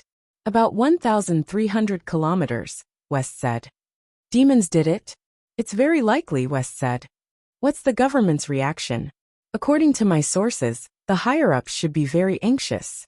After all, 2 cruises have sunk in a month. They've already asked the military to make a statement. What about the psionic team? Chen Zhao asked. President, it won't be that fast. West explained patiently. Not everyone in the upper echelons of the government knows about the existence of the supernatural world. and not everyone has any contact with it. Only a small number of people actually know about it, especially those who are involved in politics. They are not allowed to come into contact with the supernatural world, and they are even forbidden from knowing anything about it. Many things that are reported to them will be treated as terrorist attacks. Right now, the upper echelons of the government believe that the 2 shipwrecks are terrorist attacks, which is why they are reporting it to the military. Only a small portion of the military knows about the supernatural world, so it has to be passed down level by level until it reaches the ears of someone who knows about it or is in charge of it. Then this person will plan the operation. It's hard to say how long it will take for it to reach the Anti-Terrorism Security Department. Furthermore, this incident happened on the East Coast, so it's not under the jurisdiction of the Anti-Terrorism Security Department. West paused for a moment before adding, "Now, it depends on how strong the government's reaction is, as well as the level of threat from the relevant departments. If it's a high level, then it's very likely that we'll be the ones to take responsibility. After all, we're the department in charge of dealing with supernatural incidents." Given how much Mansari hates the supernatural organization, Chen Zhao said, "He won't allow us to accept such a high-level mission." "That's right," West said. "So my guess is that they'll probably work together. The supernatural organization and the psionic team will work together. If there's trouble, we'll take all the responsibility, because we're the official department. They can say that the psionic team is just supporting them, but if they get any results, they'll probably take the fruit. After all, we don't have much say in the higher-ups." Chen Zhao thought about it and said, "Then we'll be more forceful. Either we act on our own, or they do it on their own." "President, I think it's acceptable. If they want to work together, we'll do as they wish. Their only request is to accept our command. If they refuse, we'll have a good reason to refuse." To West, there were always 2 sides to every coin. If they dare to accept our command, their lives will be in our hands. If they refuse our command during the mission, we'll even have the right to punish them. "You guys will go to the African plains tomorrow. I'll be the only one there." If the government's order came during this time, Chen Zhao would have to face it alone. Chen Zhao thought about it and hoped that he could do it during this time. It was much more convenient for him to act alone than for the supernatural organization to work together. Plus, he didn't know anything about the situation in Bermuda. The only situation Chen Zhao knew was that there was a big demon inside. As for how strong it was, Chen Zhao couldn't be sure. From the few times he'd interacted with demons from Bermuda, Chen Zhao guessed that the big demon wasn't weak. Chen Zhao vaguely guessed that the demon wasn't weak. And if that great demon's strength was close to his, it might not be good for others to come. He didn't even have time to protect them. "Yang, don't you go to work every day?" Yang Guo wasn't used to Chen Zhao calling him that. But at least it was better than Guo. Yang Guo was very resistant to being called Guo. Yang Guo was very resistant to being called Guo. In the whole world, only Zhang Tianyi could call him that. It was not because Yang Guo was willing to accept it, but because Zhang Tianyi did not care about his personal feelings at all. "I'm from Longhu Mountain's North American resident office. I'm responsible for contacting some people. Nothing will happen in a month. I'm envious of people like you who have nothing to do every day, lying down and receiving your salary." Yang Guo glanced at Chen Zhao. "I'm more envious of you. You also lie down every day and earn more than $100 million every month. Do you think I'm happy? What are you unhappy about?" "No, I'm really happy." Yang Guo rolled his eyes. "If you really envy me, then be my henchman. I'll give you twice the salary of Mount Longhu. Then forget it. I'm used to being undisciplined." Even if Yang Guo agreed, Chen Zhao was just asking casually. Chen Zhao didn't even know how to use him. "Does your Mount Longhu have any unique techniques? Let me see. Since it's unique, why do you think I can show it to you?" "Hey, old Zhang, your disciple is disobedient. Can I feed him to the sharks?" Seeing that Chen Zhao was going to complain to Zhang Tianyi again, Yang Guo said disapprovingly, "The Grandmaster won't agree either." "Your Grandmaster wants to talk to you." Chen Zhao handed the phone to Yang Guo. Yang Guo glanced at Chen Zhao and took the phone. "Grandmaster, Chen Zhao wants me to show him Mount Longhu's unique technique. I think he wants to learn it secretly. If he wants to see it, then let him. Cut the crap. But he won't understand, Zhang Tianyi said confidently. Chapter 1892. It was just as Zhang Tianyi had said. Chen Zhao couldn't understand at all, because Chen Zhao didn't follow the Taoist cultivation method, unless Yang Gui told Chen Zhao all the methods. Otherwise, Chen Zhao wouldn't be able to learn it just by demonstration. Chen Zhao wasn't a genius who could learn it just by seeing it once. Zhang Tianyi knew this, and so did Chen Zhao. But Chen Zhao didn't want to learn Dragon Tiger Mountain's unique spells. Instead, he wanted to find some cultivation inspiration or enlightenment from their unique magic arts. What Chen Zhao wanted was not a technique, but an epiphany. Yang Gui returned the phone to Chen Zhao embarrassed. Chen Zhao, what spell do you want to see? How would I know? As long as you don't teach it to others, just show me. I don't know a lot. I mainly cultivate Taoist spells that are derived from the Yin and Yang twin. What's Yin and Yang twin? My spell is a body-refining spell, but I can't achieve Yin and Yang twin. I can only withstand Yin Qi or Yang Qi alone, so I can only use it alone. My normal state is Yang birth, while Yin death will cause me to lose my mind. Every time I use it, it's extremely damaging to my body, so I only use it when the Grandmaster is around, Yang Gui said. Yang Gui said, all of my magic arts are based on the foundation of Yin and Yang. Chen Zhao thought about it. Wasn't this like splitting the God Strike into two parts? Not everyone could cultivate the God Strike. After all, the God Strike used the spiritual qi of heaven and earth, and the energy of the universe to temper the body. The magic cultivated from the spiritual qi was Yang Qi, while the energy of the universe was Yin Qi. The Yin-death collision was like absorbing the energy of the universe into the body, but it couldn't achieve Yin and Yang twin. So, the final result was more Yin and less Yang. It was just like the Taoist saying, take what's in excess and make up for what's lacking. It was understandable that the Yin-death state would harm the body. Then I'll cast the spell in the Yang birth state first. Okay. First, I'll ask for God's decree. I've shown it to you before. Yang Gui took out a yellow talisman. Holding it between his fingers, he chanted, God, please issue a decree. After the yellow talisman turned to ash, the surrounding heaven and earth spiritual energy faintly contained a trace of spiritual light that entered Yang Gui's body. Yang Gui's body was instantly covered by the light. The strength of his body increased a little. Chen Zhao looked at Yang Gui's body. He could feel that Yang Gui had indeed become stronger. However, Chen Zhao could feel the trick to this spell.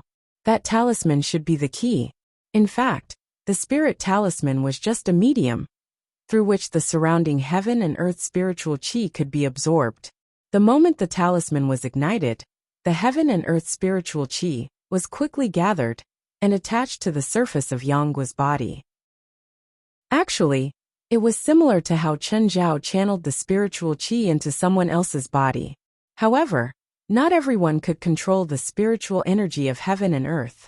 Therefore, he needed to use the talisman as a medium, and at the same time, combine it with the dermic seal to complete this spell. However, this spell was completely useless against Chen Zhao. First of all, if the spiritual energy of heaven and earth was not transformed into mana and absorbed into the body, it would cause harm to the body. The more he used it, the more he would get hurt. Without Chen Zhao's powerful body, even someone with Zhang Tianyi's cultivation would be injured. For example, Navat Singh had borrowed Chen Zhao's power back then. In the end, he had been lying in the hospital for more than half a month, and had only been discharged a few days ago. Therefore, this spell was useless against Chen Zhao. Yang Gui's invocation didn't give Chen Zhao any inspiration either. Continue with the next spell. I'll show you how to borrow power. Yang Gui took a deep breath, and his body shook slightly. Chen Zhao realized that Yang Gui's aura had changed. Yang Gui's aura became somewhat ethereal, like dust and smoke. Immediately, Yang Gui's palm slapped toward Chen Zhao. Chen Zhao clearly saw a palm made of smoke land on his chest. However, the palm didn't hurt him at all. Like a gentle breeze, it swept past Chen Zhao and lifted his clothes. Chen Zhao touched his chest. It was a strange feeling. Yang Gui didn't seem to have used a spell just now. He didn't even use any powerful force. However, he could clearly see the wind from his palm. That attack didn't hurt him. But that was also because Yang Gu didn't really attack. Chen Zhao could also send out fist shadows. However, Chen Zhao's fist shadows were created when his strength and speed reached a certain level. It was like the arc of a falling meteor, or the light and shadow, created by the friction between a falling celestial body and the air. The fist shadows were purely a physical phenomenon. If one didn't have enough strength or speed, they wouldn't be able to get rid of the fist shadows. But Yang Guo's palm wind was so light, yet he could clearly see the palm wind. This confused Chen Zhao. He looked at Yang Guo in confusion. "What's that spell called?" Chen Zhao asked. After a moment of silence, Yang Guo said, "It's called borrowing power." "I think you should call it the melancholic palm," Chen Zhao said. "No, definitely not." Yang Guo seemed to have guessed that Chen Zhao would say that. His reaction was extremely agitated and resistant. "Pfft! Did someone give it this name in the past? Is it that old man Zhang Tianyi?" Chen Zhao looked at Yang Guo teasingly. Yang Guo's face darkened. "I don't want to talk to you. What's the theory behind that?" Chen Zhao asked curiously. "I can't tell you. If you tell me the trick, I'll have our bet last time," Chen Zhao said. Yang Guo hesitated for a moment. He didn't like to listen to others, but he had to abide by the bet. However, he had to abide by the bet. Zhang Tianyi had warned him. However, if he could reject the bet legitimately, it would be a chance for him to be free. Yang Guo looked at Chen Zhao. 1 year. I want our bet to be cancelled." Chen Zhao squinted at Yang Guo and sneered. "Don't forget that you have to listen to me in this 1 year. Even if I don't promise anything, you have to agree to any of my requests." "That's impossible. Why should I teach you Dragon Tiger Mountain's unique spell? Since you're using it to negotiate with me, it means that it's not a unique spell. Most likely, it was found by that old man Zhang Tianyi, just to make you worthy of the name Yang Guo. So don't use it to bargain with me. My request, you have to agree to it whether you want to or not. Not to mention you can't beat me." Yang Guo was furious, but he couldn't retort. Just as Chen Zhao had said, this was indeed not a unique spell of Dragon Tiger Mountain. "Okay, just accept my requests and we'll still be good friends." Chapter 1893. Yang Guo sighed dejectedly. He really wanted to say, "I'll kill you." But considering the serious consequences, Yang Guo still chose the words of the ancients. A man knows when to yield and when to stand tall. Not everyone can learn how to borrow power. Don't worry about whether I can learn it or not. Tell me the trick first. Borrowing power is to borrow the power of everything in the world. Everyone can borrow different things. Some people can borrow the power of wild beasts. Some can borrow the power of mountains, rivers, and seas. Some can borrow the power of wind and clouds. And some can borrow the power of water and fire. Yang Guo waved his hand in front of him. A cloud of mist coiled in his palm, gathering and not dispersing. But in the end, he clenched his fist and the mist dissipated. Yang Guo looked up and said, "My power is this ethereal mist. It's tangible but not tangible, tangible but boundless." "What power does your power have?" Chen Zhao really couldn't see the power of his power. "I'm using softness to conquer hardness." "Then show me," Chen Zhao said. Annoyed, Yang Guo yelled, "Are you asking me to teach you the trick or are you just bickering with me?" "Fine, continue." Chen Zhao shrugged. "To learn how to borrow power, you first have to understand what power is," Yang Guo continued. "Everything in the world has power. Living things have it, dead things have it too." With that, Yang Guo bent down and scooped up the surging seawater. This handful of water also has power. With that, Yang Guo returned the seawater to the waves. This wave also has power, this ocean also has power, and this world also has power. That's a bit of a big concept. Does the universe have power? Chen Zhao couldn't help but interrupt. "Are you a contrarian?" Yang Guo was furious. A good student should be able to deduce many things from one instance. This means that I'm a good student. Shouldn't you be proud to have a good student like me? Piss off. Fine, I won't talk anymore. Continue. There's a Chinese saying, unstoppable, unstoppable. This actually points to the essence, but very few can truly understand it. Yang Guo continued, force isn't unchanging. Force can change at any time and place. However, the secrets and techniques of force can be summarized in 4 words: Mountain of Fire. This sentence is from Japan, right? Get lost. This is from Sun Tzu's Art of War. Yang was scolded angrily, swift like the wind, gentle like the forest, aggressive like fire, immovable like a mountain. There are only these 4 types of power in the world. Sun Bin also knows how to practice power? I don't know if Sun Bin has cultivated force, but force was indeed comprehended from Sun Bin's Art of War. What's the most powerful force? Chen Zhao asked. There is no one type of power that is the most powerful. It only depends on how much power you can grasp and use, Yang Gua said. Swift as the wind. His movements were as fast as a hurricane. Su Rilin advanced slowly. His troops were as orderly as a dense forest. Invade like fire. Invade and disturb. As fierce as raging fire, unstoppable. Immovable like a mountain. Stationing troops to defend is as solid as a mountain, unshakable. You still haven't told me the most important thing. How do I practice power? Not practice but comprehension. Comprehension, do you understand? Chen Zhao was most afraid of so-called comprehension. In the past, apart from regular training, he'd cultivated. Most of the time, he'd reached where he was today, through his own deductions and predictions. This was completely different from Taoism's so-called comprehension. Comprehension was all about sudden inspiration. It was just that he suddenly understood. This was what Chen Zhao was the worst at. In the past, when Chen Zhao and Old Turtle communicated, Chen Zhao hated it the most. What annoyed Chen Zhao the most was that Old Turtle kept talking to him about the stream of consciousness. What did he mean by, "You'll understand in the future"? Or, "You need to figure it out yourself"? How did you practice it? Chen Zhao asked again. Once I broke the sect rules in the sect, and was punished by the Grandmaster. I had to meditate in the Tranquil Heart Hall for 10 days and 10 nights. One night, I saw the smoke rising from the incense in front of the 3 Pure One statues in the Tranquil Heart Hall. Then, my understanding of momentum suddenly flashed through my mind. Then I comprehended the momentum of dust and smoke. Yang Gua glanced at Chen Zhao. But not everyone can comprehend force. It requires a lot of talent. Even on Dragon Tiger Mountain, there aren't many people who can comprehend force. Talent? I'm stronger than you. Isn't that enough to prove my talent? Since you can practice it, I can too. Power doesn't mean everything. No, it means everything, Chen Zhao said matter-of-factly.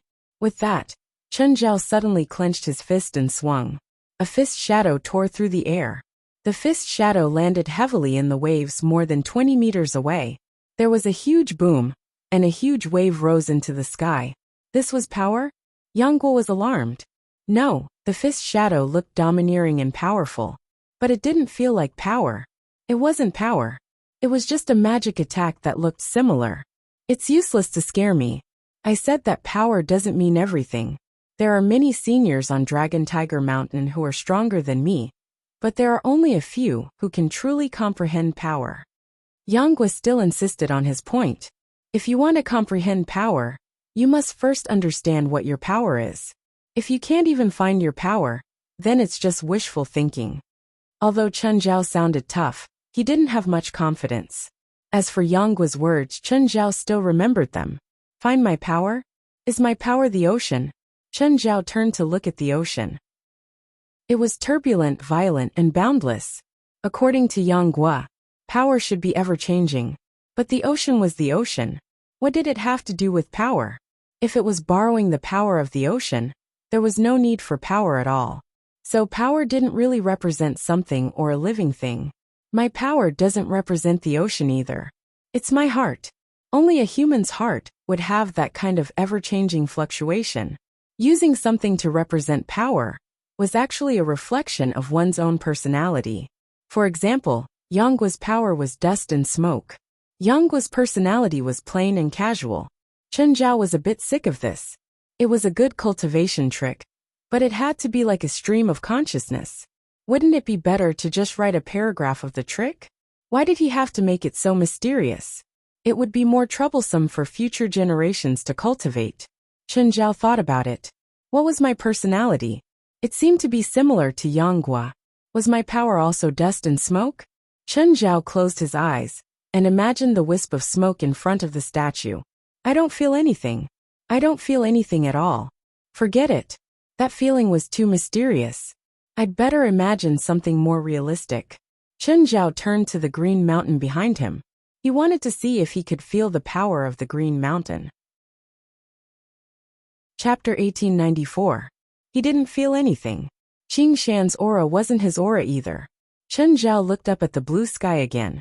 In the vast and boundless sky, he didn't seem to feel anything. What was his aura? It really wasn't that simple. Chen Zhao didn't even have an accurate concept of aura. He couldn't even comprehend the so-called aura. He wasn't good at these streams of consciousness things. He thought of a problem. Yang Guo once said that everything in this world had its own potential. There were living things and dead things. In that case, if someone were to face him, would that person be able to feel the aura from his body? If that was the case, then he had aura. Everything had aura, and he shouldn't be an exception. Was the aura that he had the same as the aura he had comprehended? According to this theory, could it be said that aura was like money? Everything in the world had value. As for those who could comprehend power, it was as if they could obtain money from everything in the world. For example, this person was suitable for this industry, and that person was suitable for that business. The comprehension and cultivation of aura was like the accumulation of capital. According to the theory of capital, no one had to do this business. As long as they were willing, anyone could accept any business. Similarly, everyone could choose the aura they liked. Yang Guo, can everyone only comprehend one aura? I've never heard of anyone who can comprehend two auras. You haven't? Or impossible? No, you can only comprehend one aura, but it's like a reflection of your heart. So I don't think a person can comprehend two auras. Is there a price to pay for borrowing aura? Chen Zhao asked. If it's just a little, there's no price. But if you borrow too much, it'll cause serious damage to your body. Chen Zhao thought about it. It wasn't hard to understand. But Chen Zhao still fell into the paradox he created. Was there a flaw in the conjecture he had established? Or was there a paradox in Yang Guo's words? After thinking about it, Chen Zhao pushed away his previous hypothesis. He reconstructed a new hypothesis. Actually, spiritualists were very similar to mathematicians. When a hypothesis was established, they would try everything to solve it. They would calculate and deduce the hypothesis from all angles to prove it correct. Chen Zhao thought for a long time, and thought of another possibility. It was also based on capital theory. His influence was also money, and so was the influence of others. Borrowing someone else's power was like borrowing a credit card. If he only borrowed a small amount of power and returned it in time, then he wouldn't have to pay any price. Moreover, he could enjoy the pleasure of money in advance. If he borrowed too much power, he would not be able to bear it. This was the time to pay the price. It was like borrowing money from a bank. The longer he borrowed, the more he would pay back, plus the interest. Chen Zhao's thoughts became clearer and clearer. Was his own power equivalent to his own power? No. Chen Zhao suddenly thought of a possibility. How could people borrow power from each other? This kind of borrowing power was very much like the relationship between God and his believers. Believers believed in God, and God lent them strength. Forget it. I still can't completely clear my thoughts. Chen Zhao shook his head and temporarily gave up. Not only did he fail to comprehend it, he even created a new problem. It seemed that borrowing power was not as simple as he had imagined. How about it? Have you given up? Seeing Chen Zhao's gaze, Yang Guo's face was filled with pride. I told you, not everyone can understand it. It's a wise choice for you to give up. Chen Zhao glanced at Yang Guo. How long did you use to comprehend borrowing power? Half a month. You used half a month. Before today, I didn't even know what power was. Why do you think I gave up? Why do you think I can't comprehend it? Chen Zhao admitted that borrowing power was not as easy as he had imagined. But it did not mean that he would give up. He only planned to wait until the night was quiet, and his heart had calmed down, before entering the river diagram to comprehend it. Cultivators of all religions like to go into seclusion. Why did he go into seclusion? It was because seclusion could calm their hearts. Chen Zhao did not plan on giving up so easily. Moreover, he still had a killer weapon, The river diagram. If one day was not enough, then he would do 10. If 10 wasn't enough, then he would do 100. If 100 wasn't enough, then he would do 1,000. Chen Zhao did not believe that he could use 10, 100, or even 1,000 times the time of others to comprehend it. He could not comprehend borrowing power either. At night, this time, Chen Zhao did not fly into the sky to practice. Instead, he entered the river diagram directly. The river diagram was still as beautiful as before. The scenery was as lively as before, but Chen Zhao felt that something was missing. He had not entered the river diagram for a long time. Ever since Old Turtle had ascended to immortality, he had not entered. Things were the same now, but people had changed. The river diagram was still the same, but his old friend was gone. Of course, Chen Zhao was not the kind of person to be sentimental. Although some longing rose in his heart, Chen Zhao's mind had recovered. Chen Zhao began to comprehend and cultivate. Chen Zhao had always wondered if the river diagram was an alternate space, or the entrance to a real world. If it was an alternate space, then the river diagram was too big. The space inside the river diagram could even contain Earth, and still have some spare space. Therefore, this place should not have anything to do with Earth. Another thing was the time here. An hour had passed outside, but only 3 seconds had passed here. Time was a very special power. Chen Zhao did not even know if time counted as a power. Chen Zhao also knew a lot of powerful people, but Chen Zhao had never heard of anyone who could control time. But Wuxia, an ancient god, could create a world with a completely different flow of time. In any case, this ability was many times stronger than Chen Zhao's. Nevertheless, Wuxia's power was not something Chen Zhao could guess right now. Of course, this also gave Chen Zhao motivation. He could not compare to the ancient god. At least he had a goal to pursue. He was far from the level of a god. He still had a lot of room for improvement. Right now, Chen Zhao's focus was still on borrowing power. If he wanted to borrow someone else's power, he first had to understand where his own power was. It wasn't his own power, nor was it his own magic. Chen Zhao raised his power to the maximum and used all his trump cards. 1 day, 2 days, 3 days, this was indeed not easy to comprehend. Chen Zhao racked his brains, but still had no idea. Chapter 1895. Chen Zhao had been sitting where he was for 3 days and 3 nights. Chen Zhao had been guessing what the so-called influence was. But each guess was raised again and again. He denied himself again and again. First, influence is related to a person's personality, Chen Zhao muttered to himself. Second, it's affected by emotions. What was related to a person's personality and could be affected by emotions? Spiritual power? Chen Zhao thought about it. Was it spiritual power?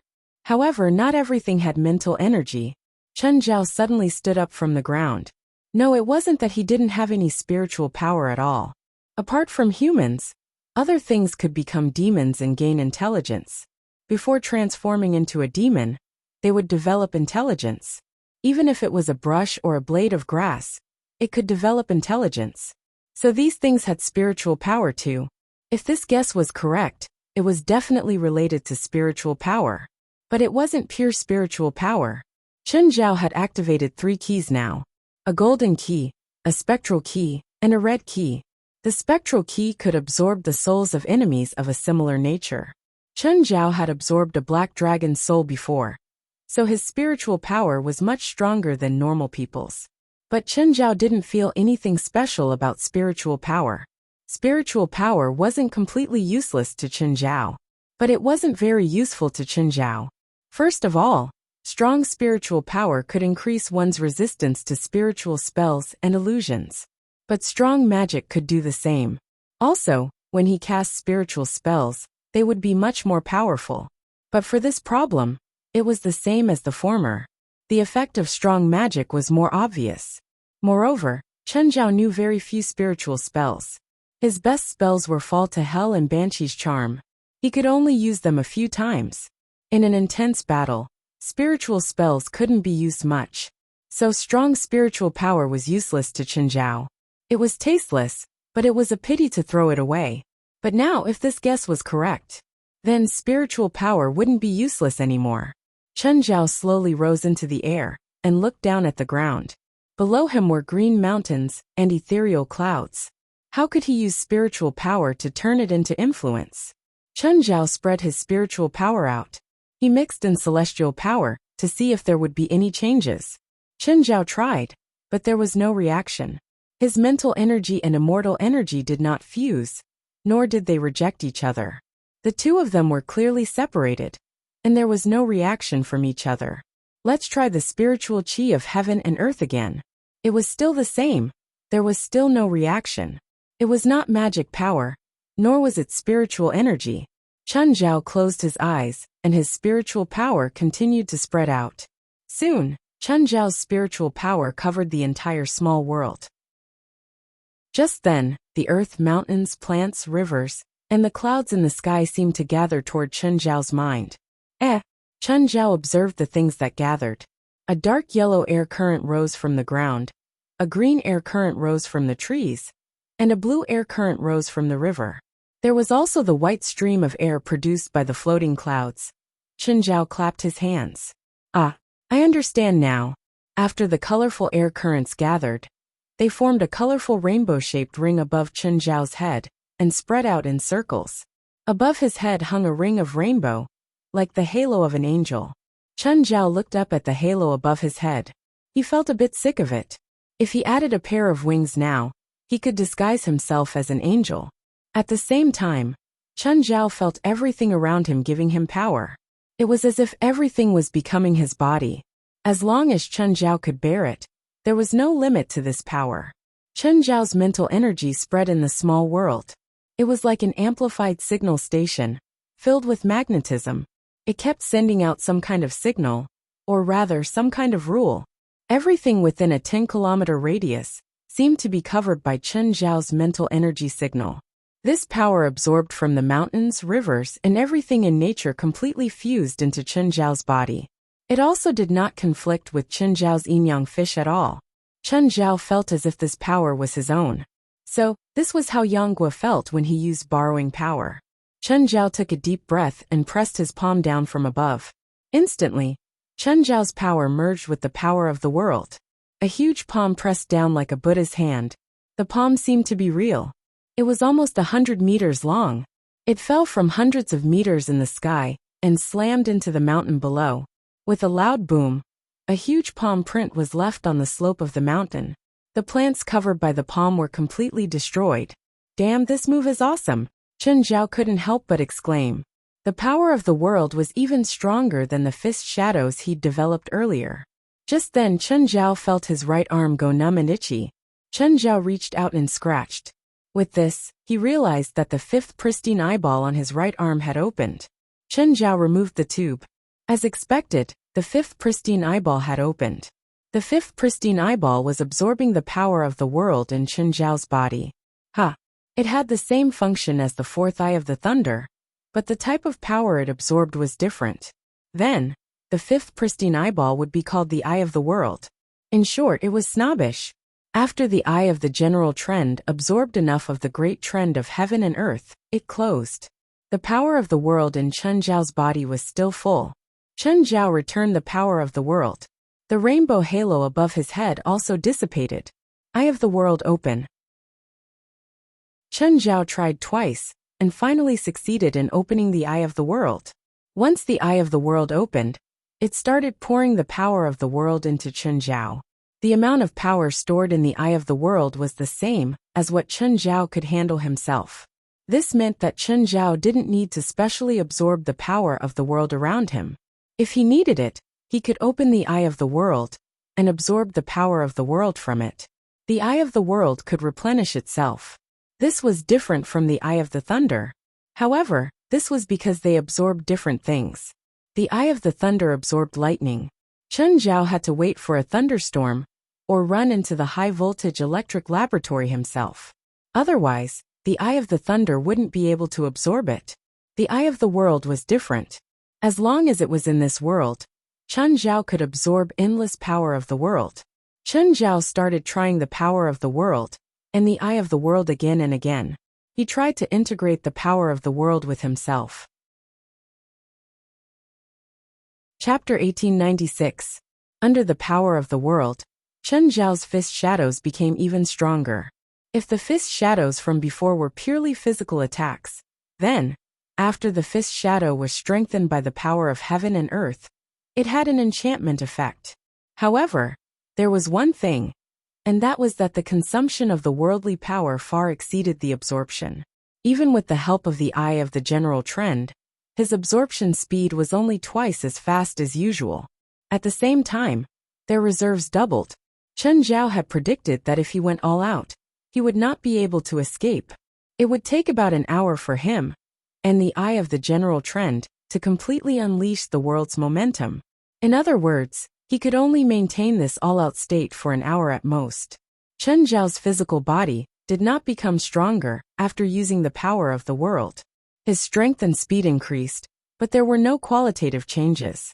Power of the heavens and earth increased the effect of enchantments. Chen Zhao stayed in the river map for around 3 months before leaving.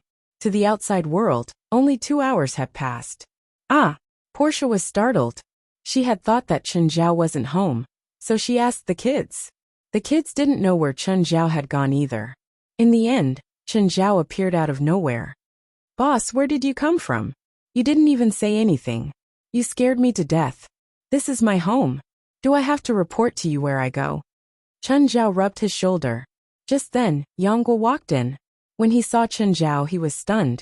Strange. Chen Zhao's aura seemed to have changed after not seeing him for a while. And it became very strange. "Xiao Yang, I have something to talk to you about. Let's talk outside." Yangguo followed Chen Zhao to the front yard. Yangguo stared at him. "You look different from before." Chen Zhao opened his right palm. An invisible force gathered in his palm. Yangguo's pupils constricted.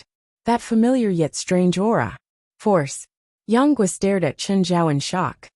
"You succeeded. How could this be? How did you do it?" Yangguo's face was filled with disbelief. Previously, he had thought that Chen Zhao couldn't understand borrowing power. At the very least, it wouldn't be that easy to comprehend. However, only 2 hours had passed. Chen Zhao succeeded. Chen Zhao's injuries were clearly different from his. "What does your power represent?" Yangguo asked. "This is what I wanted to ask you. I seem to be able to absorb all kinds of forces," Chen Zhao said. "Mountains, rivers, living beings, oceans, the world. Are you sure?" "I'm sure." A colorful ball formed in Chen Zhao's palm. Yangguo looked at him. "Do you want to know what your power represents?" "Of course. Do you want to hear an awesome name? Is my power that awesome?" "I don't know. I've never seen it before." "Then what did you mean before?" "It means that if you want an awesome name, you can think of one yourself." Everyone's power is different, but generally speaking, they can't escape the 4 forms of wind, forest, fire. What a waste of my feelings. Chen Zhao pouted. Chen Zhao glanced at Yangguo. "Will there be any special changes when you use force?" "Change? What kind of change?" Yangguo asked. "Is it the change in mana or the change in the body? For example, a phenomenon." "Phenomenon? I don't understand. Maybe your force is special. Why don't you demonstrate?" "Forget it. I'll study it myself." When Chen Zhao absorbed the surrounding force with all his strength, a rainbow halo would appear above his head. Chen Zhao felt awkward, but he didn't want to show it to others easily. "Don't go. Why are you like this? You stopped halfway. Are you trying to make things difficult for me?" Yangguo was furious. He could tell from Chen Zhao's tone that something special would happen when he used force. Yangguo was curious about what was so special about Chen Zhao's force. However, Chen Zhao didn't care about his feelings. This made Yangguo furious. "I'm the one who taught you this. You should at least show some respect for your teacher. Talk to me when you can beat me." Chen Zhao rolled his eyes at Yangguo. "No matter what I taught you, it's not too much for you to pay me back with interest." "Interest? I used half a year to control you for this. Are you sure you want to ask for interest?" Forget it, forget it. You're so boring." Yangguo fled with his tail between his legs. "Wait." Chen Zhao suddenly stopped Yangguo. "What?" "The enemies who want to kill you, and that mixed-blood woman are nearby," Chen Zhao said. "Where?" "Halfway up the mountain beside the highway. Why don't you do anything?" "They didn't enter my territory." "That's the border of your territory, right?" You know it's the border. That means they're not in my territory yet. So you're just going to let them keep watching? I don't mind. They're not watching me anyway. Grandmaster hired you to protect us. No, not to protect you. I'm protecting you. Is there a difference? I think there is. Protecting you is to be your bodyguard. Protecting you is to give you a place to stay. But there's a time limit to your protection. If you want to extend the time, you can pay a price. What do you want? For example, unique spells and the like. Yang Guo didn't even think about it, and directly refused. Chen Zhao could learn how to borrow power in a short 2 to 3 hours. He was definitely very talented. Plus, they were about the same age. He was far more powerful than Chen Zhao. Even among his peers in Dragon Tiger Mountain, perhaps no one would be able to match him. He was definitely a one-in-a-million genius. Yang Guo didn't understand that any peerless master in the world. They weren't the most talented among their peers. Their strength was often due to personal luck. Chen Zhao was that kind of person. Chen Zhao had only been in contact with supernatural powers for a short time. It had only been a little more than 2 years. Chen Zhao's talent wasn't very powerful either. He didn't have the charisma to say that his life was up to him. Even Chen Zhao's own training was haphazard. It wasn't a complete system on the whole. But Chen Zhao's cultivation was extremely solid. Of course, Chen Zhao could have his current strength. It was also related to his way of thinking. Most of the time, Chen Zhao didn't use metaphysical methods to understand cultivation. Instead, he used scientific methods to understand and comprehend. Yang Guo didn't understand. He was still too young. He felt that powerful strength was supported by powerful talent. Dragon Tiger Mountain made him, but it also restricted him. Chen Zhao, on the other hand, had walked a unique path. Chapter 1897. Mr. Faxben, what have you been doing for the past 2 days? Xianli realized that Ruan Faxi had been locking himself in his room for the past 2 days. Xianli had originally asked Lisa and Mo Air to take a look. Did something happen to Ruan Faxben? But the two of them were too lazy to care. They always said that nothing would happen to Ruan Faxi. Ruan Faxben finally came out of his room today. However, his face was haggard and his eyes were lifeless. It's all your uncle's fault, Ruan complained. I've been working outside, and he insisted that I create a magic tool. Ruan Faxi could only craft magic tools for 48 hours straight without sleep. Maybe uncle needs it urgently. Xianli couldn't blame Chen Zhao, who she respected. She instinctively found an excuse for her uncle. This is used to suppress one's aura. Your uncle only needs this thing when he unleashes his full strength.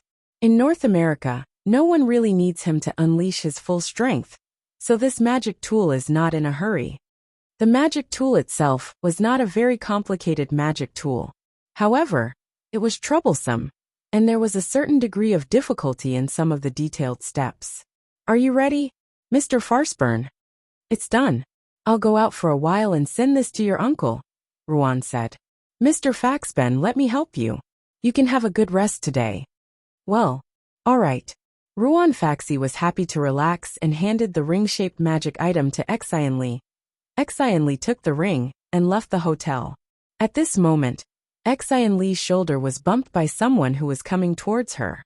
Xianli looked up subconsciously. I'm sorry. The man who bumped into her shoulder was wearing a hood. He turned around and glared at Xianli. Be careful when you walk. After the man left, Xianli stuck out her tongue. At this moment, the receptionist at the entrance of the hotel walked over and patted Xianli's shoulder. Miss, your things were stolen by that guy. The greeter was obviously a local, and knew some of the gangsters and scoundrels here. However, he was also very careful. After the man left, he walked over to remind Xianli. Xianli was stunned for a moment. Then she left and searched her body. His wallet, phone, and the ring were gone. Oh no! Xianli anxiously chased after the man who had left. Stop right there. The man broke into a run. Xianli was not slow at all. She was a spiritualist to begin with, so her physique was stronger than that of ordinary people. Moreover, when they were at Mingyue Villa, Chen Zhao would give her all sorts of supplements every now and then.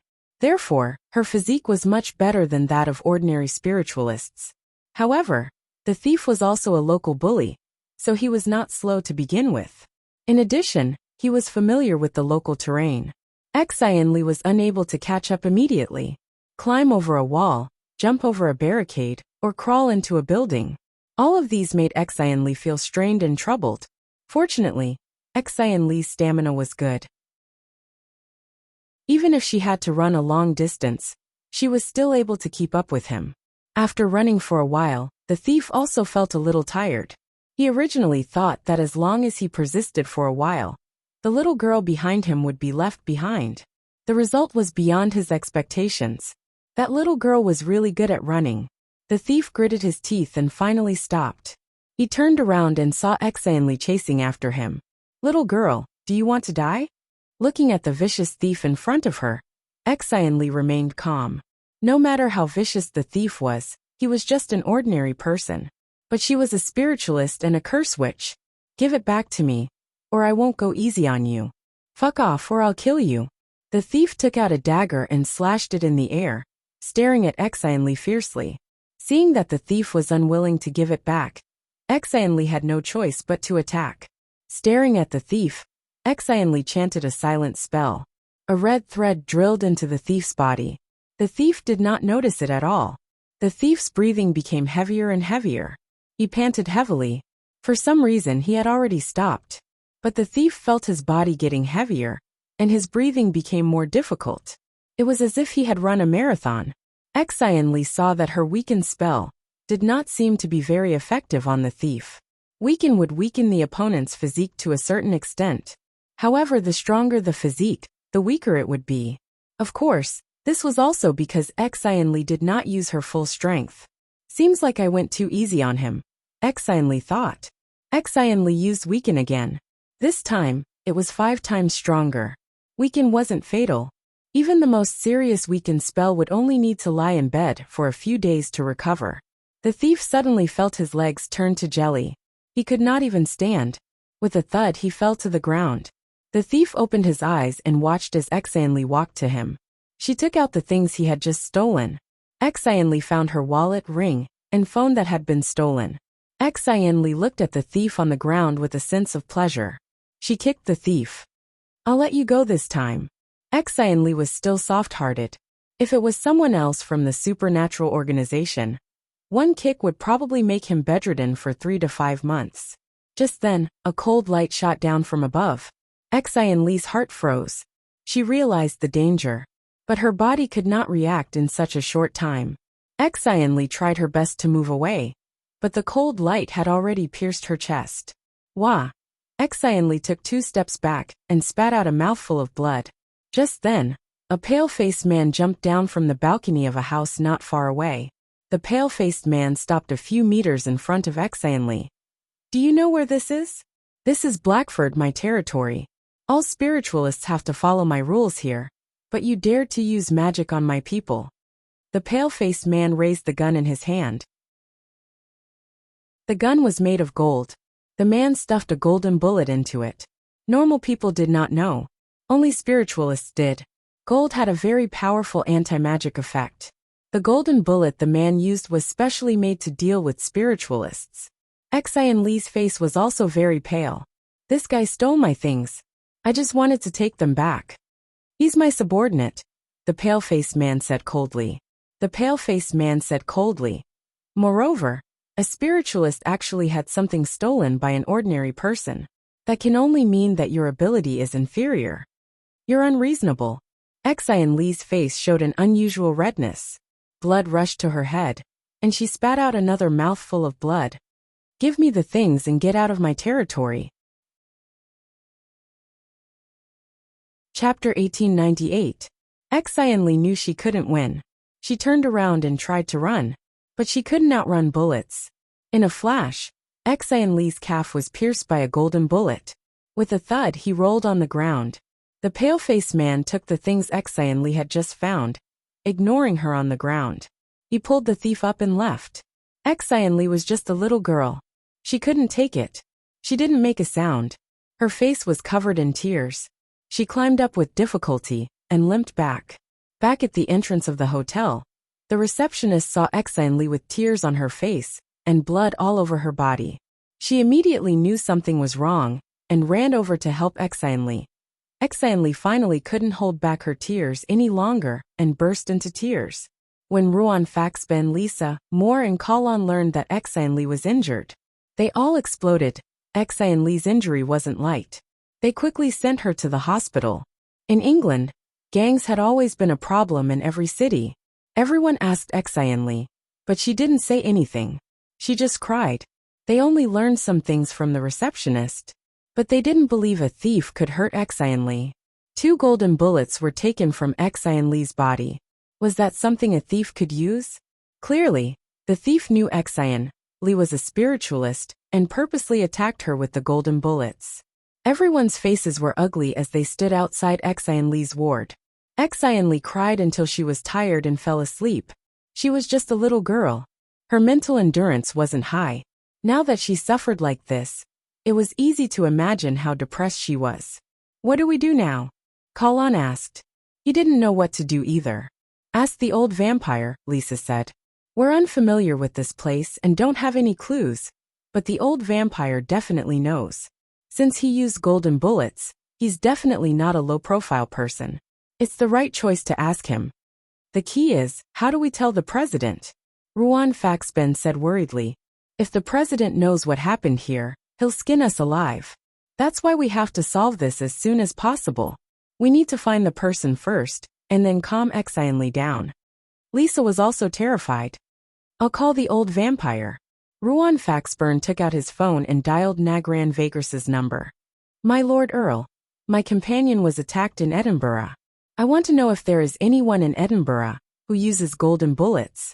Golden bullet? On the other end of the phone, Nagran Vagress raised an eyebrow. I don't know him, Nagran Vagress said. Ruan Faxi made a judgment based on the hesitation in his reply and the tone of his voice. He knew that the other party knew him, and they might even be related to each other. My lord, I'm sincere, so I hope you can tell us the truth. Ruan tried his best to control himself. I said I don't know him. Besides, I have no obligation to help you. Nagran Vagress said matter-of-factly. When Ruan Faxben mentioned the golden bullet, Nagran Vagress knew who they were looking for. That was one of his 7 descendants, Pero Vidal.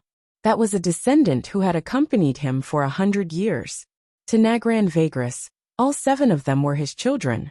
He couldn't betray his children for a group of outsiders. If that's the case, we can only look for him ourselves. Ruan Faxi's face was livid, and his tone became tough. This is Edinburgh, my territory. I won't allow outsiders to mess around here. But my man was injured here. Then you can only blame yourself for not protecting him well enough, Nagran Vagress said disapprovingly. Nagran Vagress, are you testing the bottom line of our tolerance? Ruan Faxburn's tone was heavy. At this time, he was too lazy to pretend to call Nagran Vagress Lord Earl. He directly called him by his name. Haha, you came to my territory to provoke me. And then you tell me I'm testing your tolerance limit? Don't you all think too highly of yourselves? Nagran Vagress, can I assume that the attacker is related to you, and you're the one who ordered the attacker? Ruan Faxben asked coldly. If that's what you want to think, then there's nothing I can do.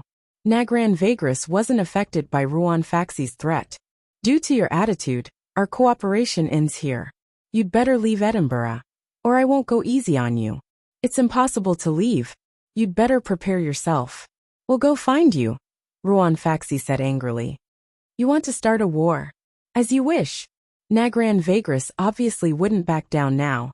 Since he'd already said it, there was no point in saying anything more. Both sides hung up the phone angrily. Ruan Faxibin said, the battle has begun. War.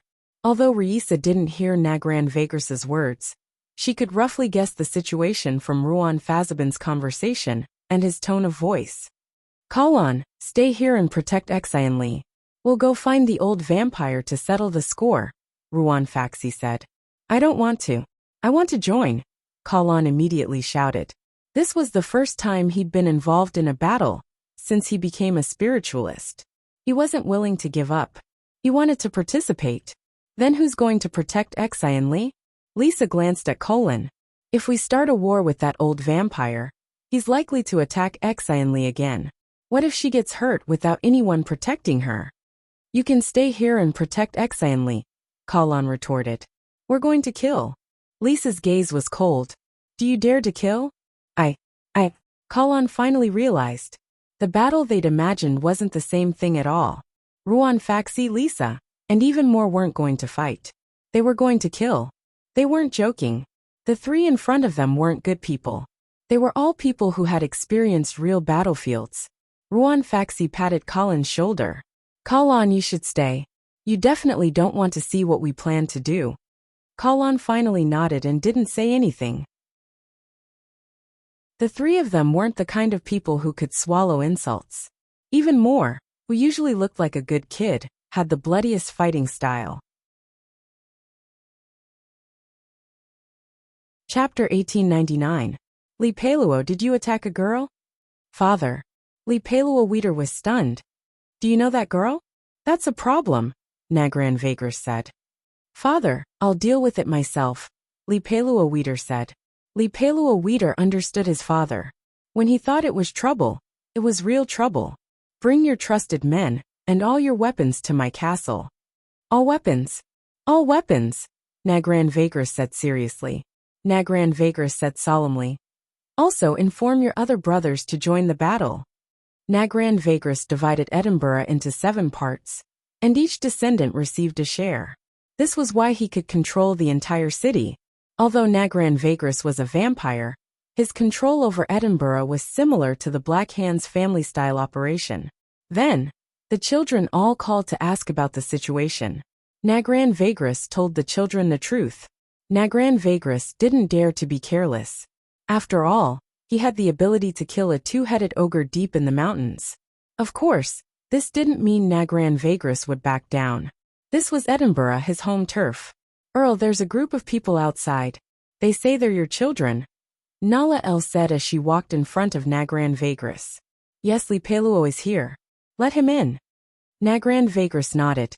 Oh, I'll give you a day off. Go back first. Boss, I don't need a day off. That's your problem. You can go, Nagran Vagris said with an unquestionable tone. Nala El could only turn and leave. Just then, Li Peiluo Weeder walked over with his men. Nala El glanced at Li Peiluo Weeder. She didn't know the relationship between Li Peiluo Weeder and Nagran Vagris. But they definitely weren't father and son. Nagran Vagris looked like he was only in his 30s. Li Peiluo Weeder looked to be in his 20s. No matter how she looked at them, they couldn't be father and son. Moreover, if they were father and son, why did this person bring so many people here? Li Peiluo Weeder glanced at Nala El. Nala deliberately slowed down her pace and looked back. Pero Weeder entered Nagran Vagris' room. At this moment, Nagran Vagris walked to the door, looked at Nala El outside, and closed the door. Nala El saw Nagran Vagris' actions, and could only continue to leave. But at this moment, another group of people arrived.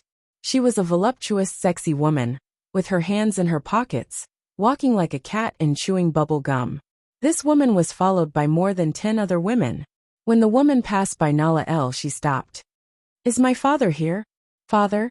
You mean Count Vagris? He's in that room. Nala was even more curious. She had never heard that he had a child before. But today, 2 people actually appeared. Nala watched as the sexy woman brought a group of women into the room. After that, 7 groups of people actually came. Nala had never seen so many people come to Death Valley Castle. It had never been so lively. There were at least 100 people here.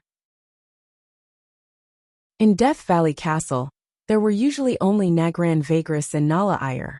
Nala suspected that something big was about to happen. Nala deliberately slowed down her pace. When she arrived at the castle gate, half an hour had passed. She wanted to see if there would be more people coming. Nala El waited at the gate for more than 10 minutes. It seemed like no one else would come, she thought. But at this moment another car came over. But this time there weren't many people. There was only a small car. When the car arrived at the castle gate, 3 people got out. She knew these 3 people. No, she didn't know them.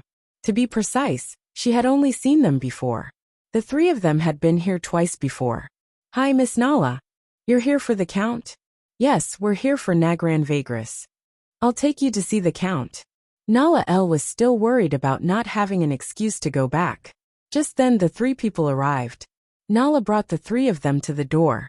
Knock knock, come in. Nala brought the three of them into the room. At this moment, more than 100 people were standing around. Among them, the 7 leaders were sitting beside Nagran Vagris. Nala El realized that when she came in, the atmosphere changed. The originally slightly noisy room instantly quietened down.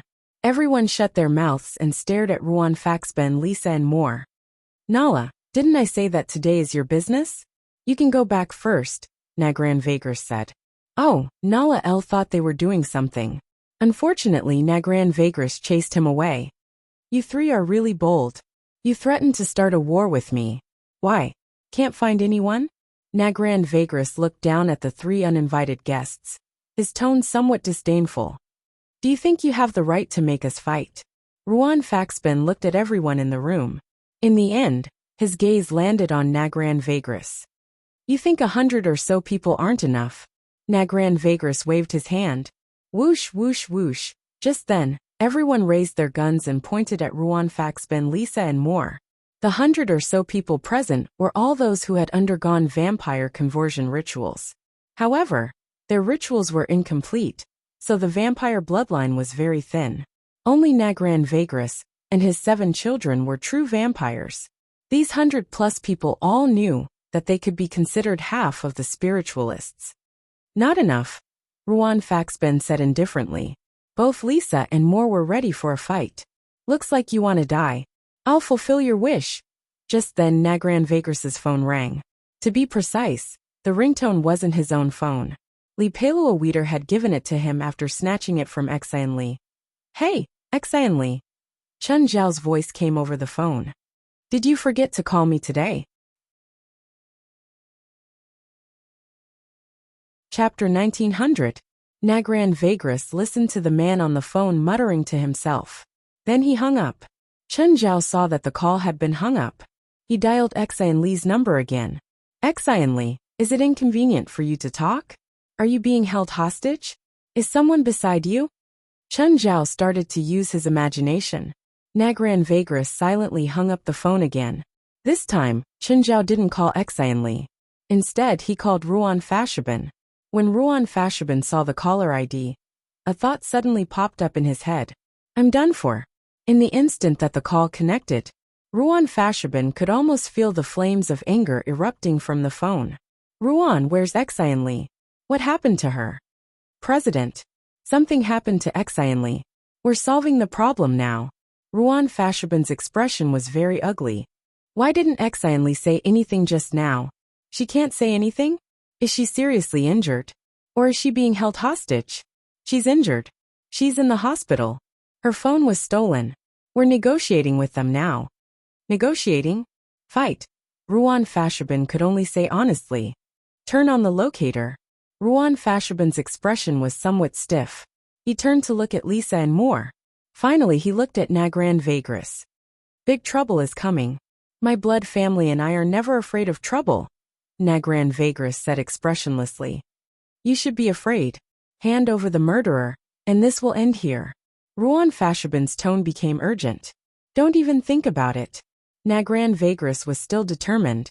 Do it. Ruan Faxben shouted. Do it. Nagran Vagris gave the order at this moment. All of Nagran Vagris's blood family members opened fire. But there were no flames bursting out of their guns. A bright red energy ball gathered in Reese's palm. This energy ball was full of destructive energy. It's useless to use firearms in front of me. To be precise, these lightweight firearms were useless against Lisa. Nowadays, guns filled the cartridge with gunpowder. The firing pin would cause an explosion and push the bullet out. But Lisa could absorb heat from the environment. Therefore, the guns in their hands were equivalent to scrap metal. It wasn't just the heat emitted by the guns in their hands. Even the temperature in the air had dropped. Lisa casually threw the energy ball in her hand. Dodge! Nagran Vagris shouted. The energy ball then exploded violently. 4 or 5 vampires were affected and instantly engulfed in flames. Nagran Vagris was instantly engulfed in anger when he saw his kin being killed. A relative threw himself at Reisa. A shockwave burst out from Lisa's hand. The relative was sent flying by the shockwave. Ruan Faxben and more were still standing behind him. They had no intention of making a move. Lisa could control the situation here by herself. Another vampire was sent flying by the shockwave. However, this didn't stop the other vampires from moving forward. More vampires' dependents surrounded Risa. Risa placed her palms on the ground, and the shockwave hit the ground, causing it to collapse instantly. Then, all the vampires around her were sent flying by the shockwave. The room that was originally on the castle tower collapsed because of Risa's shockwave. Everyone was sent to the lower floor.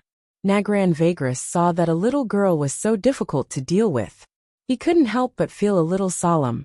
However, this wasn't the time for him to retreat. Nagran Vagris personally entered the fray. Nagran Vagris stretched out his arm and pointed at Risa. A ball of blood seeped out from his arm. A ball of blood shot at Risa. The blood suddenly spread out and enveloped Risa. Risa shouted softly, and a shockwave rippled out from her body. Risa's thermal shockwave wasn't something that could be released with just her hands. The ball of blood was blasted apart. However, the scattered blood turned back and shot at Risa again. Risa wasn't good at dealing with this kind of attack. Her fighting style was to attack, not defend. So under this concentrated attack, she seemed a little flustered. Risa gave up defending and let the blood droplets hit her body. At this moment, Risa pointed her palms at Nagran Vagris. Boom! Nagran Vagris was sent flying by the shockwave. Nagran Vagris didn't expect Risa to be so difficult to deal with. He actually didn't get the upper hand in the first round. Risa, how's it going? Ruan Faxben asked. Risa was slightly injured, but it wasn't serious. Ruan Faxben handed Risa a bottle of medicine. It's my turn, Moore said, walking up. Ah! Nala El walked to the door. Suddenly, she saw flames shoot out of a window on the castle tower. Her heart skipped a beat. What happened? Did something happen? Nala El didn't know what to do. Just as she was hesitating, she suddenly felt a shadow appear behind her. Nala El turned around and saw a strange Asian man standing behind her. When did this man come? You. Nala El was about to ask. The man ignored Nala El and walked straight into the castle. Wait! Wait! Nala El wanted to pull him, but when he stretched out his hand, he grabbed nothing but air.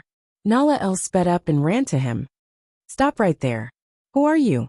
Chen Zhao looked down at Nala El Tor. This is private land, Nala El said seriously.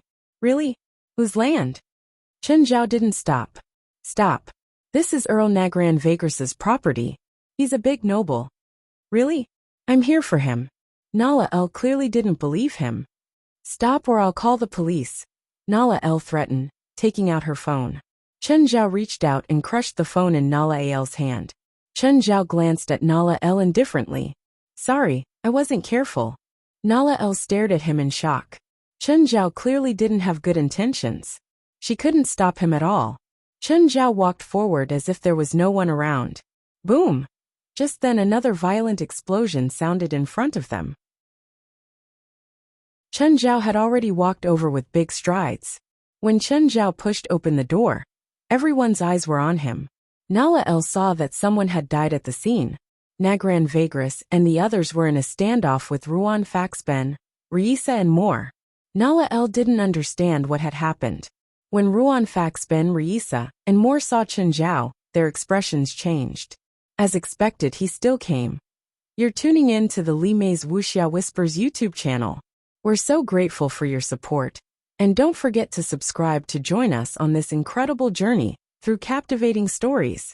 Your generosity through donations truly makes a world of difference, as it's the primary source of revenue that allows me to expand and enhance this channel for you. Thank you from the bottom of my heart for being a part of this adventure.